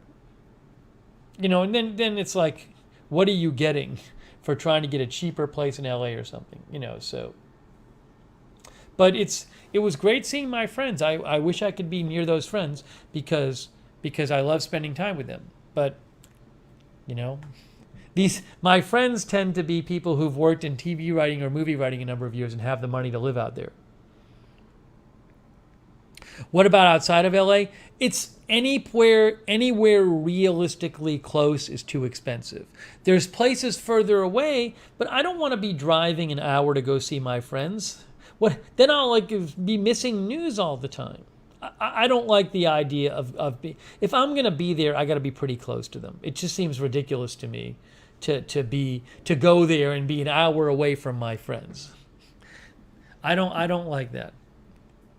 So anyways, that's my initial thinking. That could change. That could change. It's something I've been considering. But I've been considering Los Angeles, especially considering it when I was out there seeing my friends. I just don't think financially it's going to work. But we'll see. We'll see. So that's an option, but it's a long shot. Helena brings up Boston. So now Boston is a place where I have family, and I have some friends in Boston. Now, the stinky thing about Boston is it's freezing in the winter. I don't like that. But there's a lot I really like about Boston. Now, you might say Boston's expensive, and Boston is super expensive, but a big plus of Boston is, I won't go into the details right now, but I believe that next spring I would have access to a place to live in Boston, which would meet my needs and be pretty inexpensive. I'm not going to get into the details of this right now, but I'm fairly confident of this, that there will be a place I could move to in Boston, which would meet my needs and be significantly less than market rate, and would be close to my family and some of my friends there. So that's another possibility. But that, if I was going to do that, that would need to be like in the spring. So that's 5-6 months from now. So that's a possibility. So in terms of other, now one other thing I'm thinking of is I really at some point want to live in another country. I really want to do this sometime in my life, and I'm not getting any younger. Now, an easy country to live in for a little while is Canada, because as I understand it, assuming you're vaccinated, which I am, you can go to Canada as an American for 6 months or less. You don't need a visa. You can just go to visit, like on a visitor visa. So in theory, at some point, I could go to Canada for several months and do my work there and live there, which I would love to do, but I can't there's a limit on how long you can be there. So yeah, and that's colder, right? So I don't have to do that right now. I'm just saying that is something I really want to do. Chewy Nature says Toronto or Vancouver. If I were to go to Canada, those are two places I would look at. Toronto's supposed to be super cool. Although Toronto's expensive. Vancouver is a bit less expensive. And that's someplace I would consider too. But the other thing about Canada is it's just easy. It's easier than other places. You could drive there if you wanted to. I could bring my car there if I wanted to. They speak English, all these things. You don't need a visa. So, with the pandemic right now, it's not easy to go to a lot of places. So anyways, Jonah Cat says, have you ever thought about DC? See, here's the problem. I've thought about a lot of places. I think Austin seems like a cool city. I've thought about a lot of places. But at a certain point, I'm just going from city to city to city. I was in Atlanta. I came here. I feel like it might just be doing more of the same. Something about like LA would not be more of the same because my friends are there. Boston would not be more of the same because I have family there and some friends. So I don't know about just going to another city. I could go to a lot of different cities, but I think something I'm missing is being close to people I already know. It would be nice to live somewhere where I already had some good relationships with people who already lived there. You know, so that's something I'm considering right now. I think that's something I've been missing. TFG says, come to Bear River, Nova Scotia, Canada. I'm sure it's gorgeous. I don't know that I'd want to live there for a bunch of months. I could see, it sounds like more of a visit kind of place. Linda says, I think you're beginning to need other people. That's a good thing. Yeah, I mean, this job is kind of isolating. I mean, the pandemic was isolating. But also, you know, I'm around a lot because I want to be around a lot to cover news. I want to be available. So I tend to stay home a bunch. So if you have good friends around or family and people you already know, it lets you, you know, it's very easy to say, oh, hey, let me go meet up with this person or, you know, go do something. And you can kind of do it and you know the person already and it's simple. I do think I'm missing the personal connections. So that is something I'm very much considering that right now is if, you know, would it, you know, moving to somewhere where I already know a lot of people rather than just another city. Can move anywhere. Oh, Seize the Day is here. Hello, Seize the Day. You know, so let me say this. At some point, I would say in the not too distant future, I definitely want to try living in another country. Maybe it's Canada for a few months. Maybe it's somewhere else. That's on my list to do. Right now is a little difficult to do right at this moment because my lease is coming up for renewal here. There's still the pandemic and all of that. But that is certainly something I am considering. But Barb says, do you have any viewers in Europe? We have viewers all over the world. So, again, if there were no pandemic going on, maybe I'd be doing something like now where I'd think of like, I'd be saying, hey, should I just leave and go overseas for a year? I don't think this is the time to do that. Maybe I'm wrong. I think a lot of places you can't even go. I don't think countries are all like, come into our country right now. So I feel like it'd probably be better to wait on the going, you know, somewhere too far away. That's my thought. But van life? No, I can't. What are you talking about? Van life? I'm going to bring my studio with me, and is the van going to have a fiber level upload speed for internet? Come on. Ridiculous.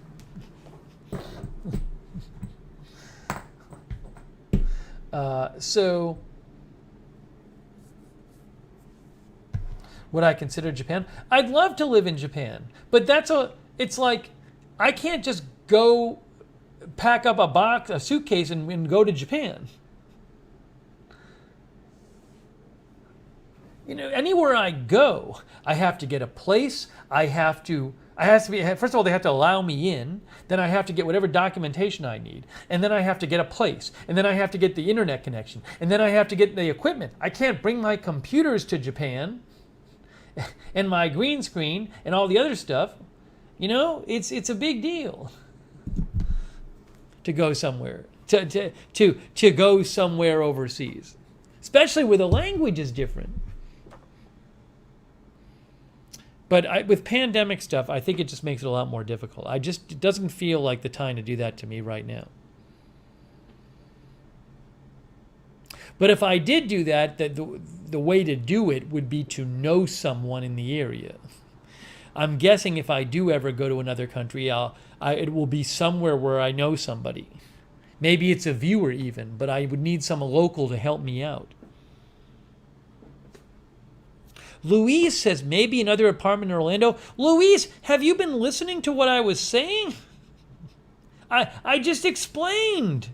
I just did a whole explanation of why I didn't think I was going to spend another year in Orlando.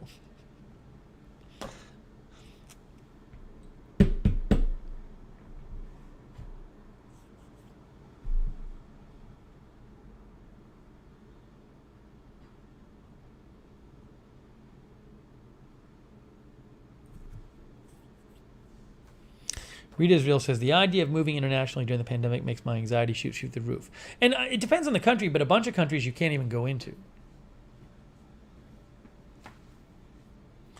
So that is something I want to do.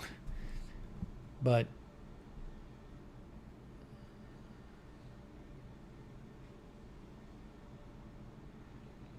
Sue T says, mom's older, go be close to her. I will certainly, whether I'm in Boston or not, be getting back there regularly. But we'll see what happens. So, yeah, Jan Porter says Kangaroo Island.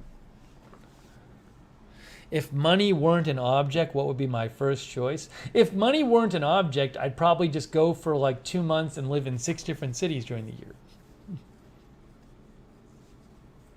Well, Alex, Canada has time zone differences. I mean, if I were in Vancouver, that would be a 3-hour time zone difference, which would make it harder.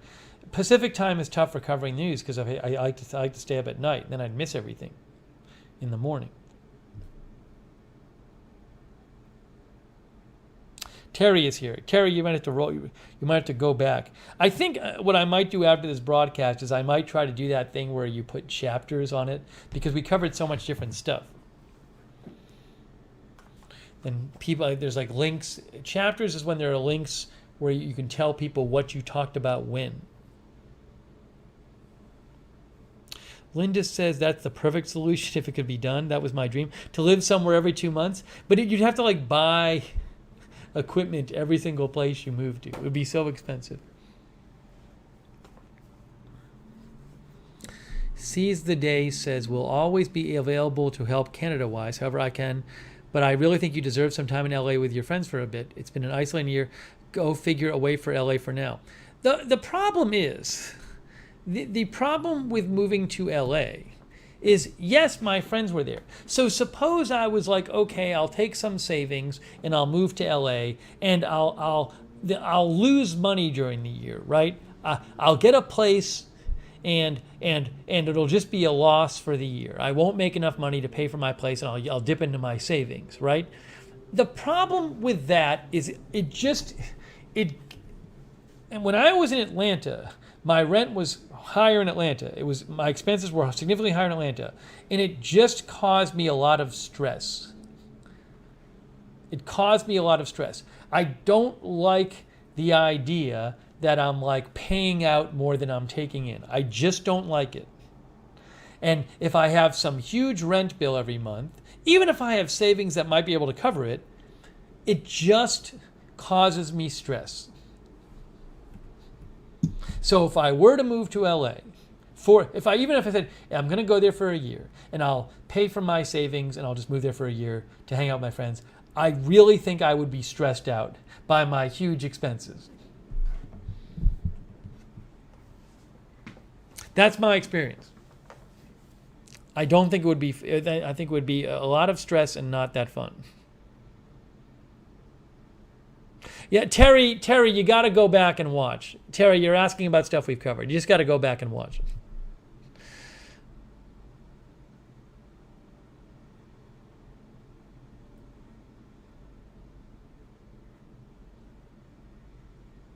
Your friends aren't stressed, they are happy. My friends have been working as TV and movie writers for 3 decades and have lots of money and own big houses. Now, they're stressed because of work and not because of money, because they have a lot more than me.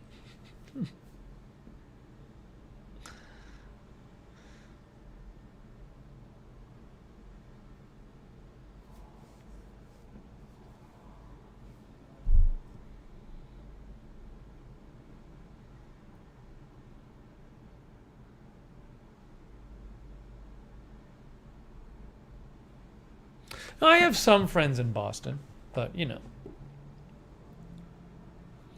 Lizzie says you only live once and you could potentially regret not spending your young, healthy years in your friends. But again, you're not listening. It's very expensive to live in Los Angeles. If I am to get a place where I can do my work in Los Angeles, it'll be incredibly expensive. Plus the state income tax, which is expensive. Plus all the other stuff, which is high priced. It's not much fun to be able to hang out with my friends if I'm stressed out all the time because my bills are so high.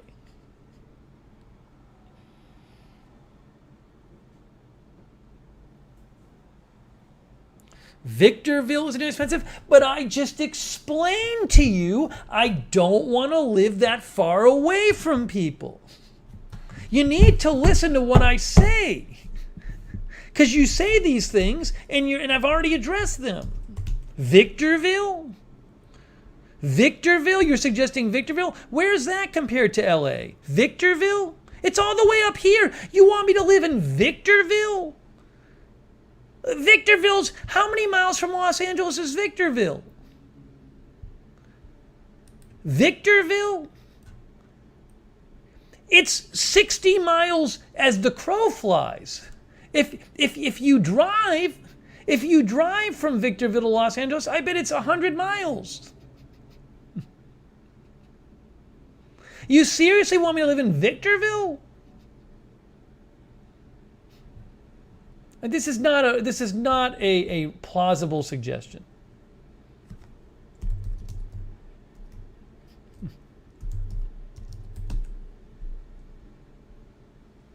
Look at this. It's 85-mile drive to downtown Los Angeles from Victorville. Now try doing that with any sort of traffic. But even without traffic, it's an hour and 20 minutes.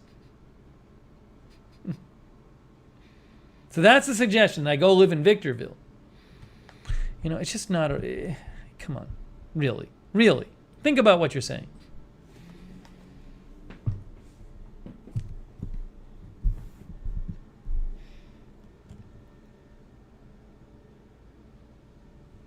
Readersville says, do you want to continue your channel full time? Yeah, I mean, I want to be around to cover news full time.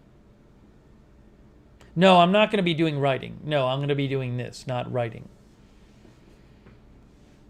The channel. The channels is what I do.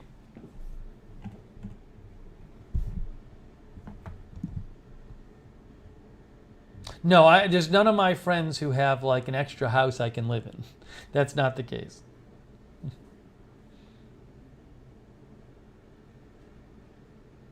Get a small place in LA? I can't get a small place. I'm removing D. Wazoo's comment. Get a small place? Do you know what I do for a living? This whole chat is me explaining why I can't do things, and then somebody gives a suggestion which completely ignores something I've already said. Yeah, just get a small place. Get a small place. Just forget the fact that you need a studio to do your agenda-free TV broadcast. Get a small place.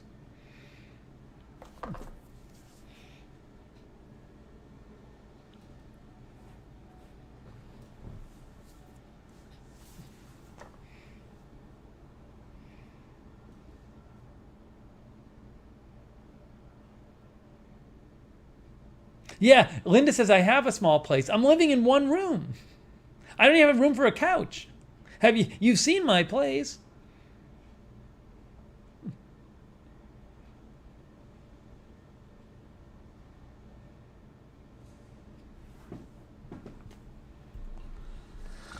Anyways.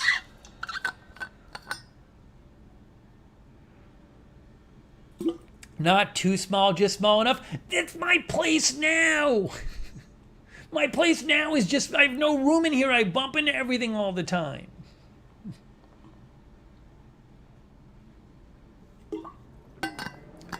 Did my LA friends talk about this? Yeah, I talked about it with them. Every time I said it's expensive, it's too expensive for me, not one of them said it's not.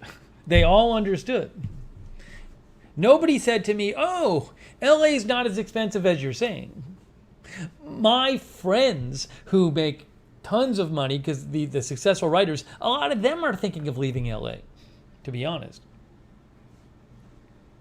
Linda Gordon says the income tax is high and rent is horrible.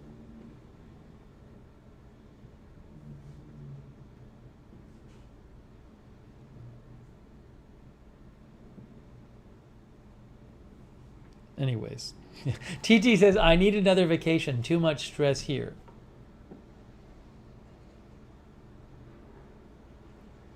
No, Eastern time is by the way, Eastern time, as Rita said, it's much better for news coverage. If I were to ever move to the West Coast, I would be knowingly kind of hurting the news coverage. Hang on a second. Because, what's it called? I would be noticeably hurting the news coverage because I tend to have late hours. And if I slept late on the West Coast, I'd miss the entire day on the East Coast.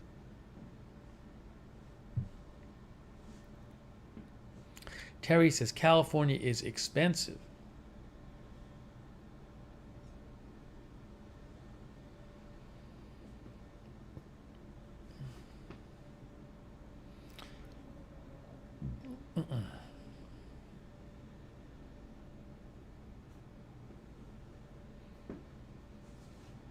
So anyways, these are the kind of things I'm thinking about right now. Freestyle recommends Victorville. AC in OKC says, I'm moving to Victorville in the morning.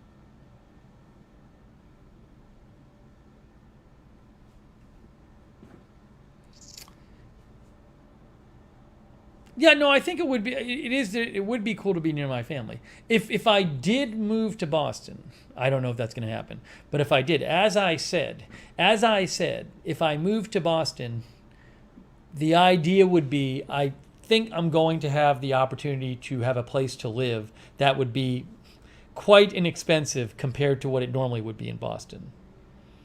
Way less than LA. Way less. Like a huge difference.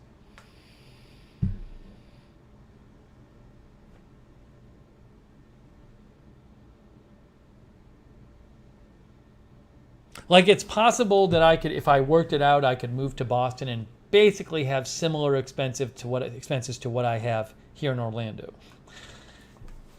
It's just, and again, I don't want to get into the details right now, but I think I should have I would have an opportunity to do that. So it would make a huge difference. No, if this was just Boston market rate, I couldn't. It would be the same problem. But that's the thing with Boston is that I would have an opportunity to pay a lot less.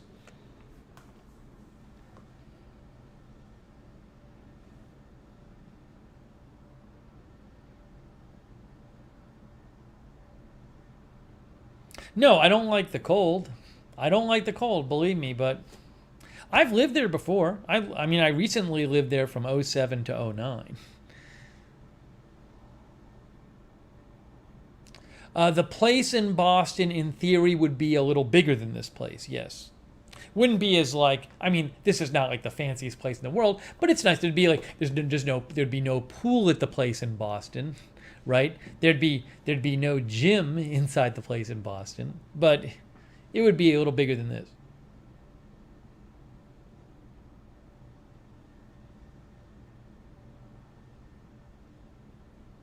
Yeah, the other thing about Boston is if I were to move there, there would be some flexibility on if I wanted to leave at some point, I could leave, But I don't know, I don't really love the thought of just moving to another random city. So I don't know. I'll have to see. I have to think about it. But again, the thing about the Boston option is the Boston option, if I were to move there, would be in the spring. So if I decided I wanted to move to Boston, that would be the spring. So I would be staying here like 5 or 6 more months. I don't know, that's not necessarily going to happen. I'm just telling you that's what the timing would be on that. Whereas if I moved somewhere else, I could just move at the end of November.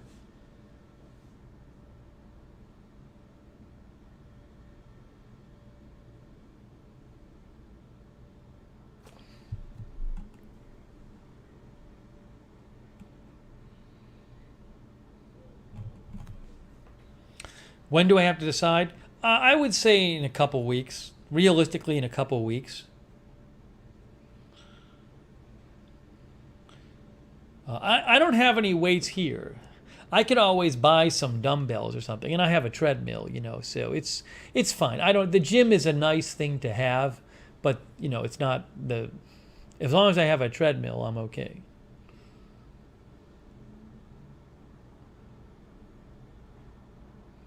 So we'll just have to see. I don't have a clear, definite decision yet. No, San Diego doesn't make any sense. It makes no sense. It's the worst of in many ways, in the sense of it's on Pacific Coast time, which is not desirable at all, and it's not near my friends.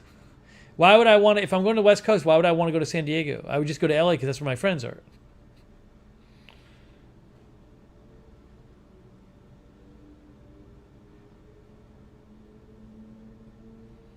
Do I think about climate change when I choose my places to live? No. I'm not. Why would I? Cat. I'm confused.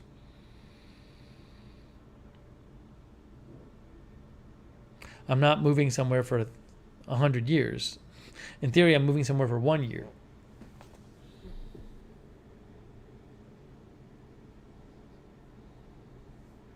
Sonic points out we haven't opened packages for a while. There's some packages at the UPS store. I need to go there try to go there tomorrow and pick up packages. Kay says Mississippi is cheap. No, look, there's a lot of places that would be fun. It would be fun to live in Texas. It would be fun to live in Mississippi. San Diego's, I'm sure, very nice. It's just another city, though. It's just like I've spent several years in several different cities where I didn't know anyone. So I just don't know that's. I feel like I want a kind of a change. I don't want to just keep doing the same thing.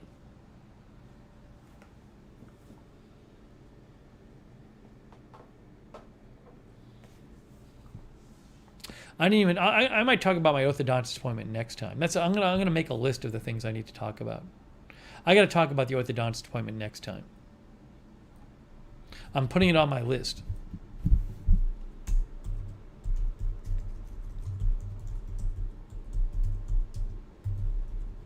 No, I didn't make it to Trejo's Tacos. I drove by there. I did not make it there, unfortunately, Puzzle Mama.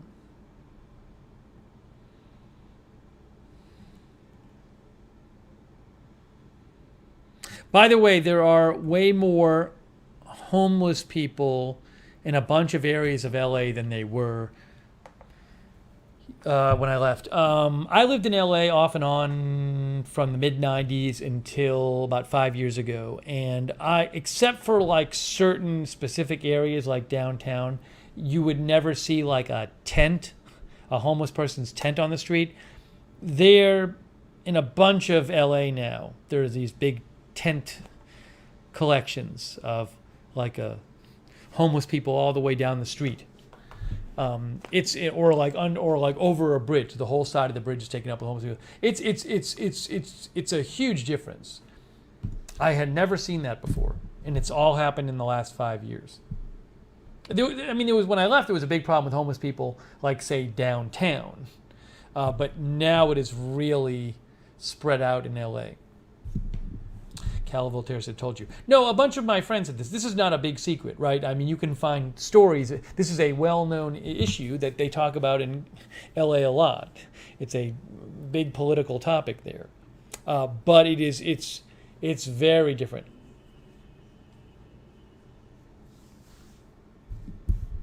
It's weird, though, because I went with my friend downtown. I met a friend downtown who lives downtown, who's lived downtown for a number of years. And he took me on a tour downtown. And a bunch of downtown, downtown is where Skid Row is, where it's like the biggest homeless population, I believe, there. But a bunch of downtown has really taken off. Like lots of construction and new buildings. Downtown is really being developed, I think, unsurprisingly, in LA. And so it's weird because you'll go through this area where it's like just all these homeless people, and then just a couple blocks over you have this like new hip arts district with new housing and new restaurants and stuff. It's very close to that area. It's really interesting. how that's happening at the same time.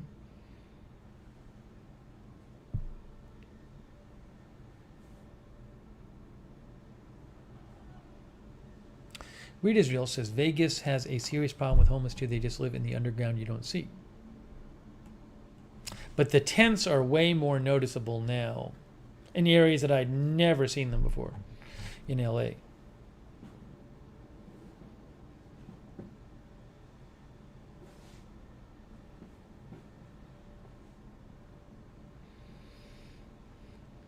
Erica is here. Erica says Nashville is like that. So I need to decide in the next couple of weeks what I'm doing. I'm running out of time. Right, my official lease is up in about 5 weeks. No, about 6 weeks. That's when my lease is up in 6 weeks. I gotta let them know in the next 2 or 3 weeks what I'm doing. And I don't have like one definite. I'm definitely doing this. If one of our viewers is in another country, and if you're in another country and you have an extra house I can live in, please let me know. Please reach out to me if you're a viewer in another country and you have a house I can live in with a fiber internet connection. If you are a viewer and you live in another country with a fiber internet connection and you have a house with a fiber internet connection, please let me know.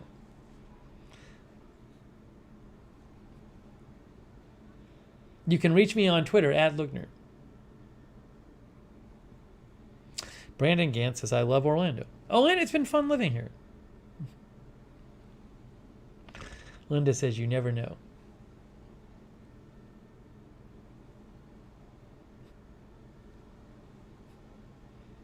Alibaba says, no extra house here, sorry. No, in all seriousness, though, if I were to live overseas, what I'd try to do is find somebody in the country that lives there to like help me figure out like how to go about doing it. So Peak Time Racing lives in the Vancouver area. I don't know specifically where Peak Time Racing lives, but it's in the Vancouver area. And Peak Time Racing said if you decide you might want to go in Vancouver, I can help you like look for a place and all that stuff. So if I were ever to go to another country, I mean I would definitely want to have a person there to like help with. Otherwise, I bet I wouldn't be able to figure it out.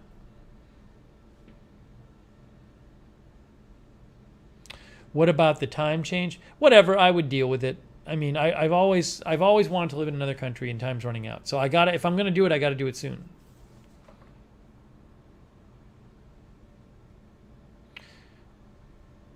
Anointed Prayers says there's some affordable long-term Airbnbs. Who knows? Maybe I'd look into that. But again, it's all difficult because if I go to another country, I got to bring my whole setup over there. It's a whole thing. And it's got to have a fiber internet connection. If it was just me showing up with a suitcase, I would go pick somewhere and go. But that's not what it is. It's not what it is. I have a whole setup I have to have.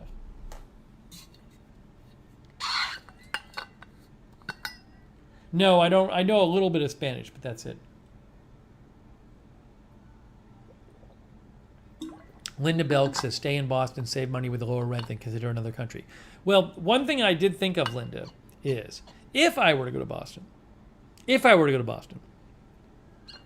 don't know if I'm going to, but if I were going to go to Boston, what in theory, if I were in Boston, I could take a couple months. If I was established in Boston, I could take a couple months and go to Canada. I could like get a place in Canada for a couple months and then kind of like drive there and then just go back to Boston. That was a thought I had. You know, so that's a way I could do it.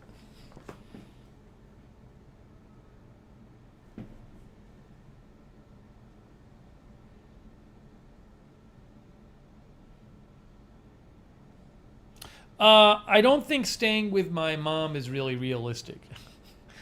I'm sure she'd allow me to stay there, but I don't think that's a good plan. I think I need my own place.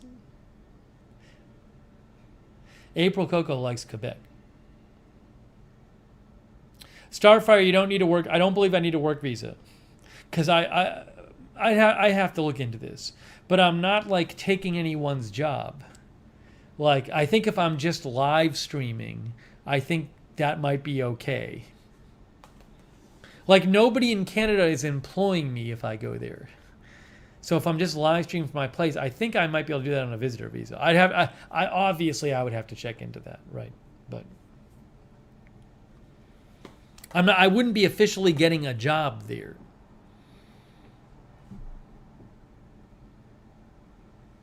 Jenny likes South Carolina.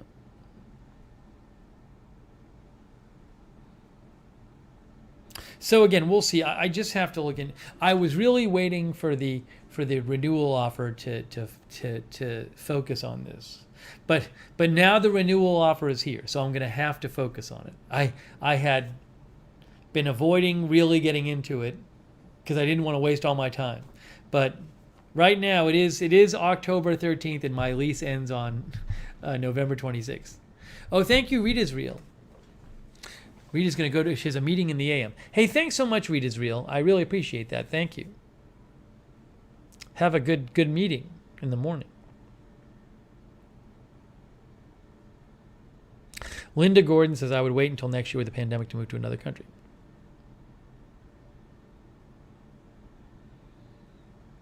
Am I looking to save money or to establish roots somewhere? I mean, that's not an either. It makes it sound like there's two options. I'm not looking to have a crazy expenses. I'd like to live somewhere where I know some people already. Love You lives in an old English town in West Midlands. How about that? Thanks for the offer.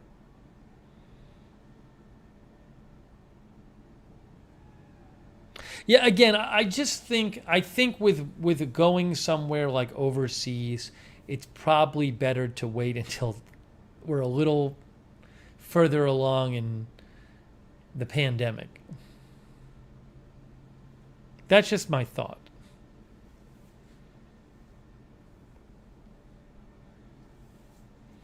Jock says legally, if you stream from Canada and you have revenue, you have to pay income tax. But that's I understand that. But I'm assuming there's some sort of provision if you're paying taxes on another country, you can take some tax deduction in the U.S. But that's fine. I understand that, but that kind of goes with the territory, whatever tax law of a place you go to. Puzzle Mama says many borders are still closed. Many borders are still closed.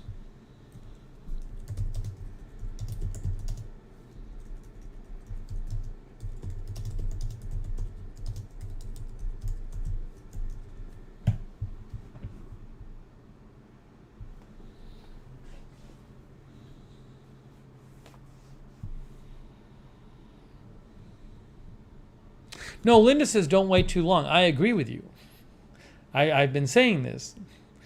I say if I'm going to live somewhere else, I want to do it soon.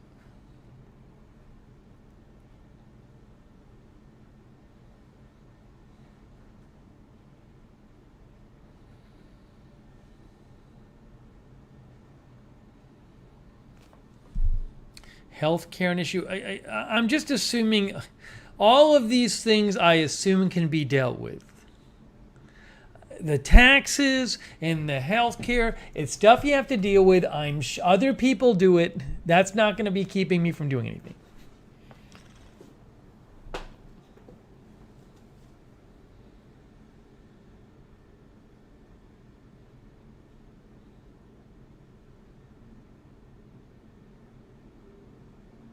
There is no advantage at all to going in Canada?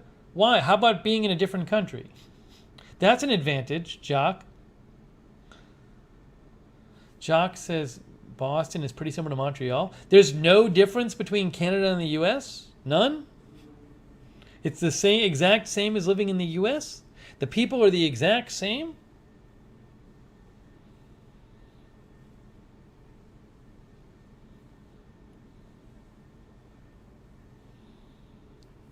Caesar Day says Canada is kind of boring for you?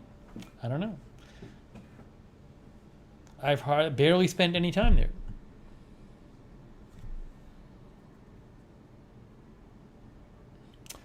Jenny says, look at Greenville, South Carolina. Jenny, I really appreciate your suggestion. However, I'm guessing you joined the stream after I explained I don't just want to go to another city where I don't know anyone. I've done that several times, and there's lots of places where I think that'd be lovely places to live, but I'm really missing having pre-existing connections. So, or just being in another country. Those are the two things I want to do most. One, live somewhere where I already know a bunch of people. Two, or live in another country. So, I very much appreciate the suggestion, but I just think moving to just another city, I don't think is going to cut it. At this point for me. I think I need to prioritize living near people I already know and possibly living in another country. Thank you so much, Jenny Lassiter. I do really appreciate the suggestion. It sounds like a lovely place. And the donation, too. Thank you, Jenny.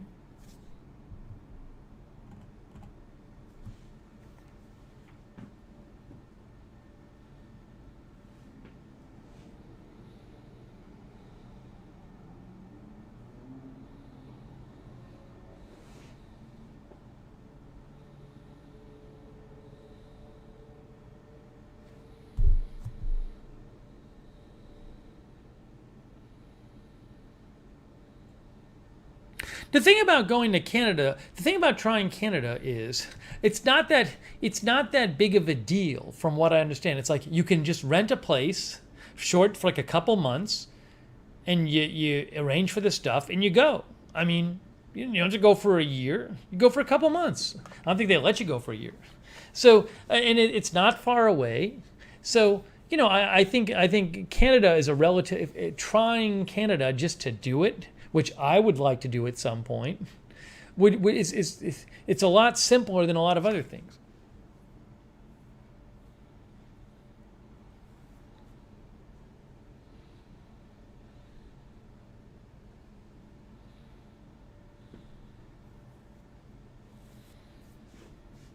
And what's the worst thing that's happened? What's the worst thing that happens? See, if you go and it's similar to the U.S., you say, okay, I tried it for a couple months. It's similar to what it was in the U.S.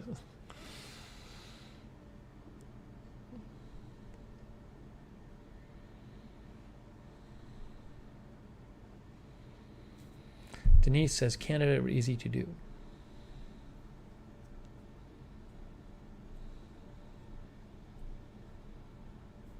Anyways, so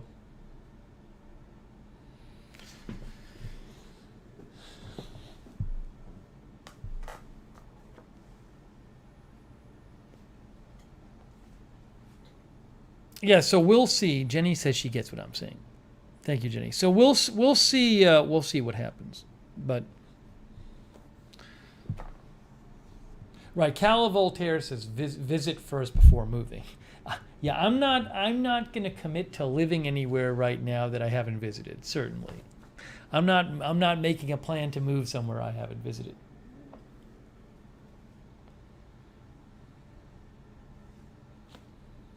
Oh, Denise, you're on Vancouver Island. That's where Denise says she is.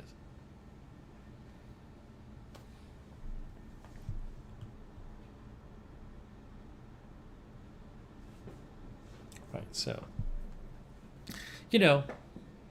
Rachel Mary Wynn talks about moving to Canada near Boston. So one option would be to go to Boston and then at some point take a couple months and, I don't know, you could even go to Toronto. Go to Toronto for a couple months. It's like 8 hours away, 8-hour drive from Boston. It's not, I don't know. So we'll see.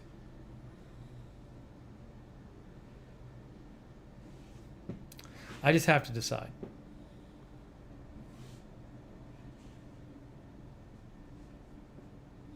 There's no perfect answer right now.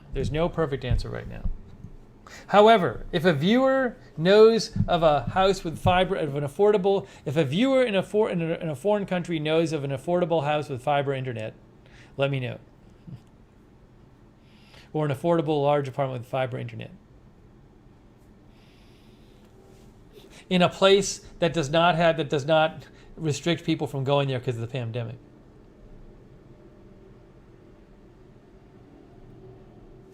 Yeah, I know Toronto's expensive, but, go for a couple months or something.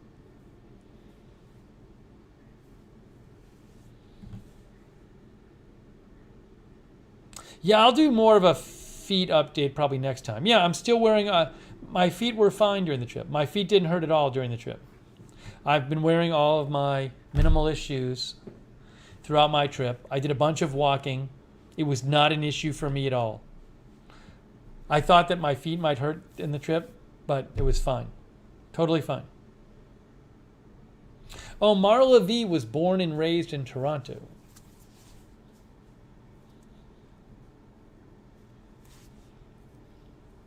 See, what I'm going to have to do is, if and when I decide to seriously consider another country, wherever it is, I'm going to have to see if any viewers are in those places.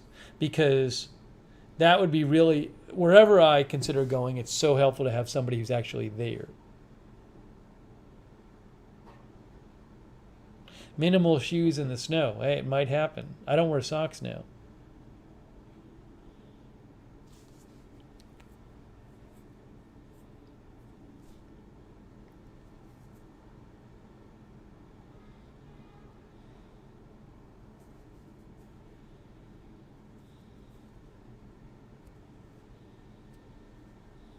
Kay ordered her son and herself a pair of minimalist shoes. They arrived on Thursday. I hope you like them. I mean, and a lot of the companies actually have return policies if you don't.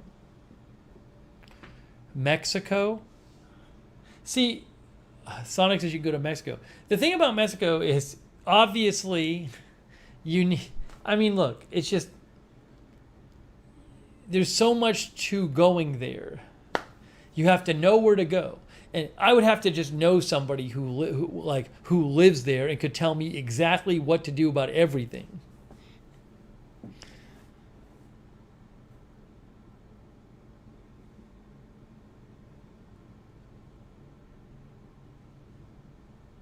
It seems like too much to commit to at this point, to go to some country like that.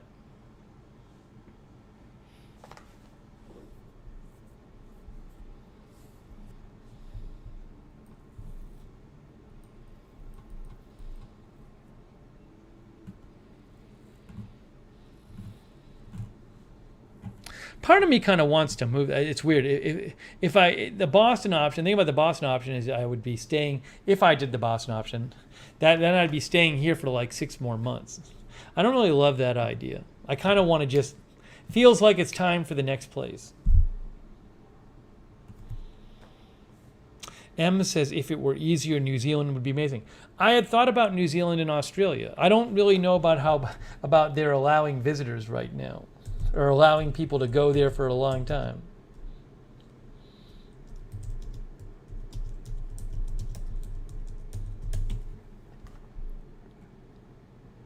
Yeah, Australia's borders are currently closed. Look. Australia's borders are currently closed. The only people who can travel to Australia are Australian citizens and permanent residents, okay? There you go. Probably New Zealand's probably similar. Entry to New Zealand from all countries remains strictly controlled. If you are not in a quarantine-free travel zone, you still have to go through managed isolation. There's that.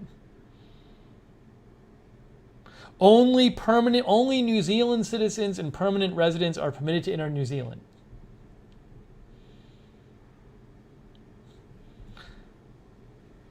So I couldn't even enter New Zealand or Australia right now because of the pandemic. Not the time to do it. I definitely consider those places.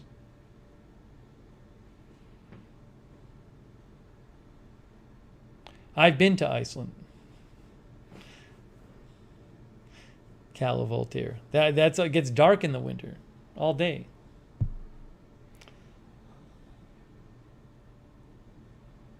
So again, people are saying different countries. Remember, if I decide to move somewhere overseas, it is such a huge undertaking. I got to get a place. I got to get the internet. I got to figure out how to get equipment there to do my broadcasts. I got to get all the necessary visas and everything. It's like probably a huge, enormous, multi-month process. It's not so simple.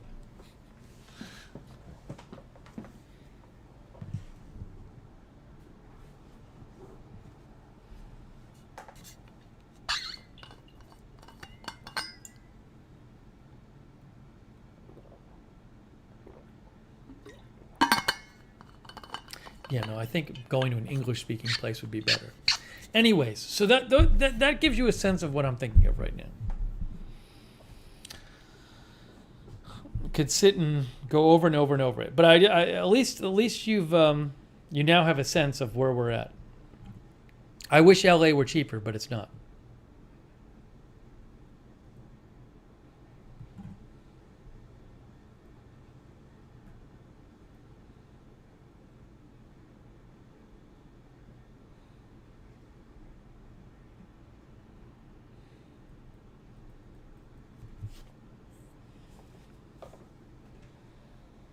Right, John says stay in Orlando for the winter. Well, if I did do the Boston thing, I couldn't move there in the winter anyway.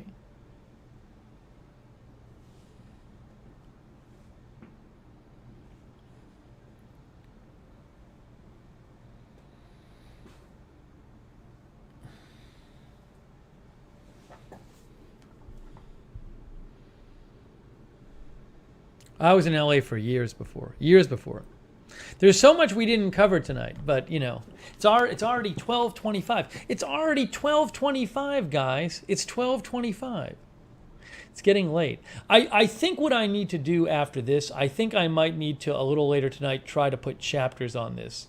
Because we covered a bunch of different things, and there might be people who want to catch up. So I might experiment a little later tonight with putting chapters on this video.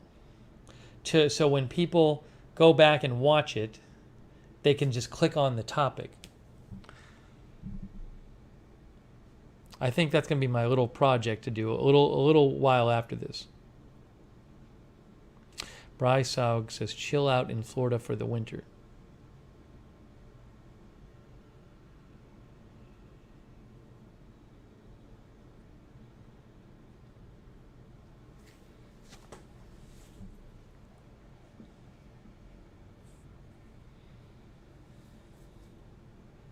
It would be a lot simpler if I didn't have to have a studio set up. That makes things more difficult.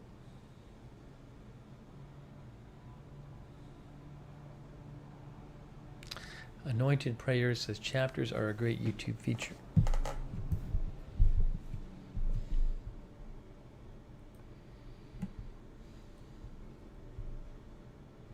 I think we're getting close. I think we're getting close. We didn't even cover everything from the trip, but I think we're getting close to that time because it's now 12:27 a.m. M says, have streamer friends with the setup for you to borrow. Yeah, so maybe if I eventually go to another country, I'll know somebody there who can help me rent the equipment or whatever. The Hype House, says C. Michelle Sparks. So I'll keep you guys posted. I got to just think about it. I mean, I literally just got the renewal offer yesterday. So I just need to, I've just started seriously thinking about what I'm doing.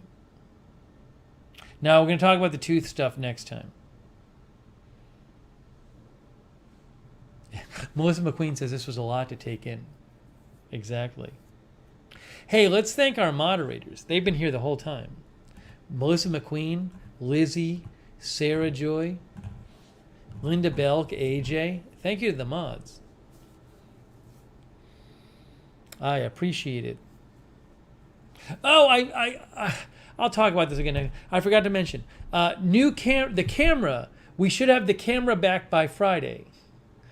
Some of you donated for the camera, to have the camera in here, because the camera I previously had has been moved into the Agenda Free TV studio, so now I'm on the web camera. But a number of you very kindly donated, and then one anonymous donor very nicely said, here's some extra donation, so just buy the camera with the lens, because it's not really available without the lens. So I found while I was in LA, I found the camera available on Amazon, sold by Amazon, not a third-party seller, with the lens. So it's $100 extra, but it lets us get the camera. So thanks to all you guys and the special anonymous donor. The camera's been ordered. It's supposed to come on Friday. So assuming I can just get it set up. Oh, crap. Darn it. I forgot something. I just remembered. I need to order... I just thought of this. I got to order another capture card. And I need to order... There's like a couple pieces of equipment I need.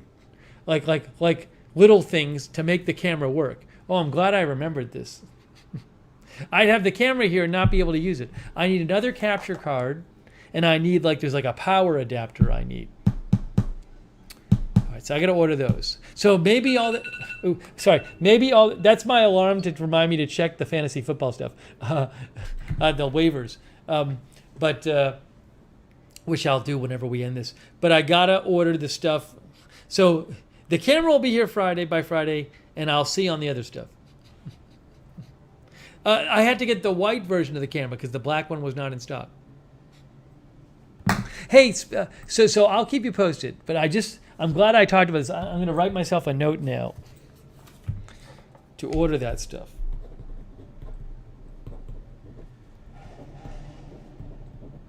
I'll have to do it tonight. I think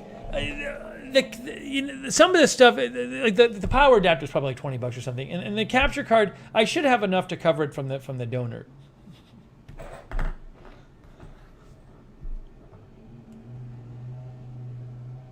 So no need to donate for that. No need to donate for the capture card now.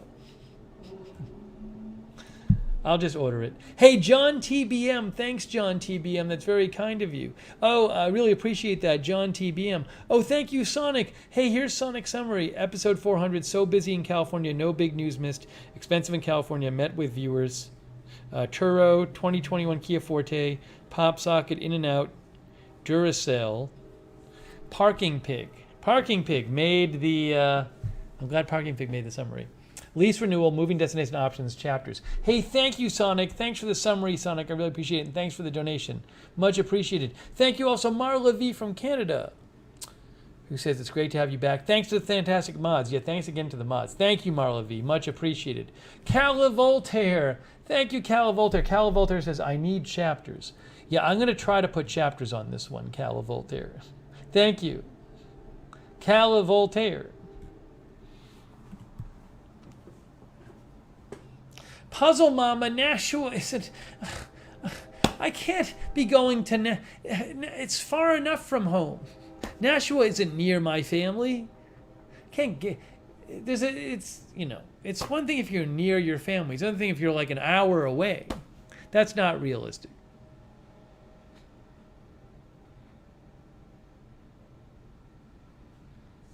Got to be close. I can't be driving an hour all the time every way and miss all this news, miss breaking news. Anointed Prayers, thanks for watching. Thanks to all you guys for watching. Oh yeah, I guess we're on episode... Sonic says, no one remarked on the episode 400 milestone. According to Sonic, this is our 400th episode on Lookner channel. So thank you for watching. All right, let me say some thanks to our viewers. Ryder, Cal Voltaire, Sue T. Puzzle Mama. Sad face Puzzle Mama. I'm sorry, but it doesn't really cut it. Being like an hour away from Boston, if I'm going to be going to Boston all the time. Madison, thanks for watching. Marla V, Sonic Westhawk, Anointed Prayers, Erica with a heart, Jenny Lassiter, C. Michelle Sparks, Marzell, Bryce Saug, Jan Porter, Sharon Heberling came by. Oh, hello, Sharon. There you go. Hi, Sharon. Helena Petrovich, Jenny Lassiter, K. Bati, Madison, Darren Markley, Love You, Far Wander, just got here. You can rewatch. Ziggy, John TBM, Trans Canada Highway. Thanks for watching. Says, I know you will make the right choice. I hope to. I got to make some sort of choice. I hope so. I got to make some sort of choice. Lisa Remo, thanks for watching. Darren Markley, Denise Horton, TT. Rick Hoppe. Yes, Rick, it was so good meeting you. It's great meeting Rick and Wes and Kathy, all viewers in LA. Very much enjoyed it, Rick. Thank you. Thank you, Rick, for watching, too. That was very fun. Reggie 254, Eric B, Amy Williams, Latsko Brandom. Seize the day. Thanks for watching. Yes, the vacation brought some reflection. It certainly did. Seize the day. Ziggy, Krista Borden, Kimberly Barr, thanks for watching. Dillamon, Mrs. Heminger.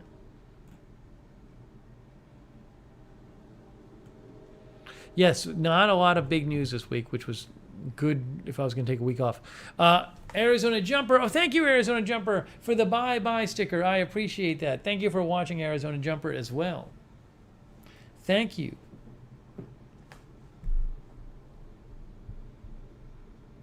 Yeah, Puzzle Mama, I'm going to wait a few days before I make any decisions.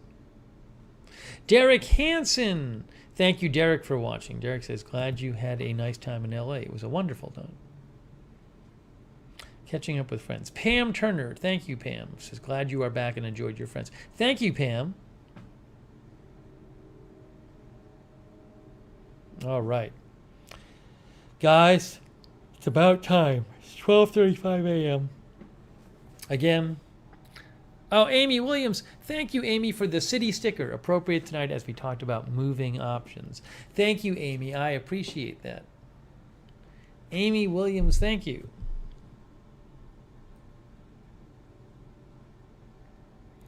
Seize the day is fasting for scope. Well, and not crashing. Well, this is my problem. Oh, I do have. Oh, I forgot. Tomorrow I'm supposed to talk to the office. Tomorrow I'm supposed to talk to the colonoscopy office, so they can give me my options. I'll let you know how that goes. They're supposed to tell me whether they're going to give me like the poopy test or not. That's tomorrow. I think it's tomorrow afternoon. I'm glad I remembered that. Country Girl. Thank you, Country Girl. Country Girl says, new subscriber, relaxing way to end the day. Hey, thanks, Country Girl, for watching. I totally forgot about my appointment. Well, I had reminders here, but I just momentarily forgot about it tonight. That is tomorrow at 2:20 p.m. 2:20 p.m.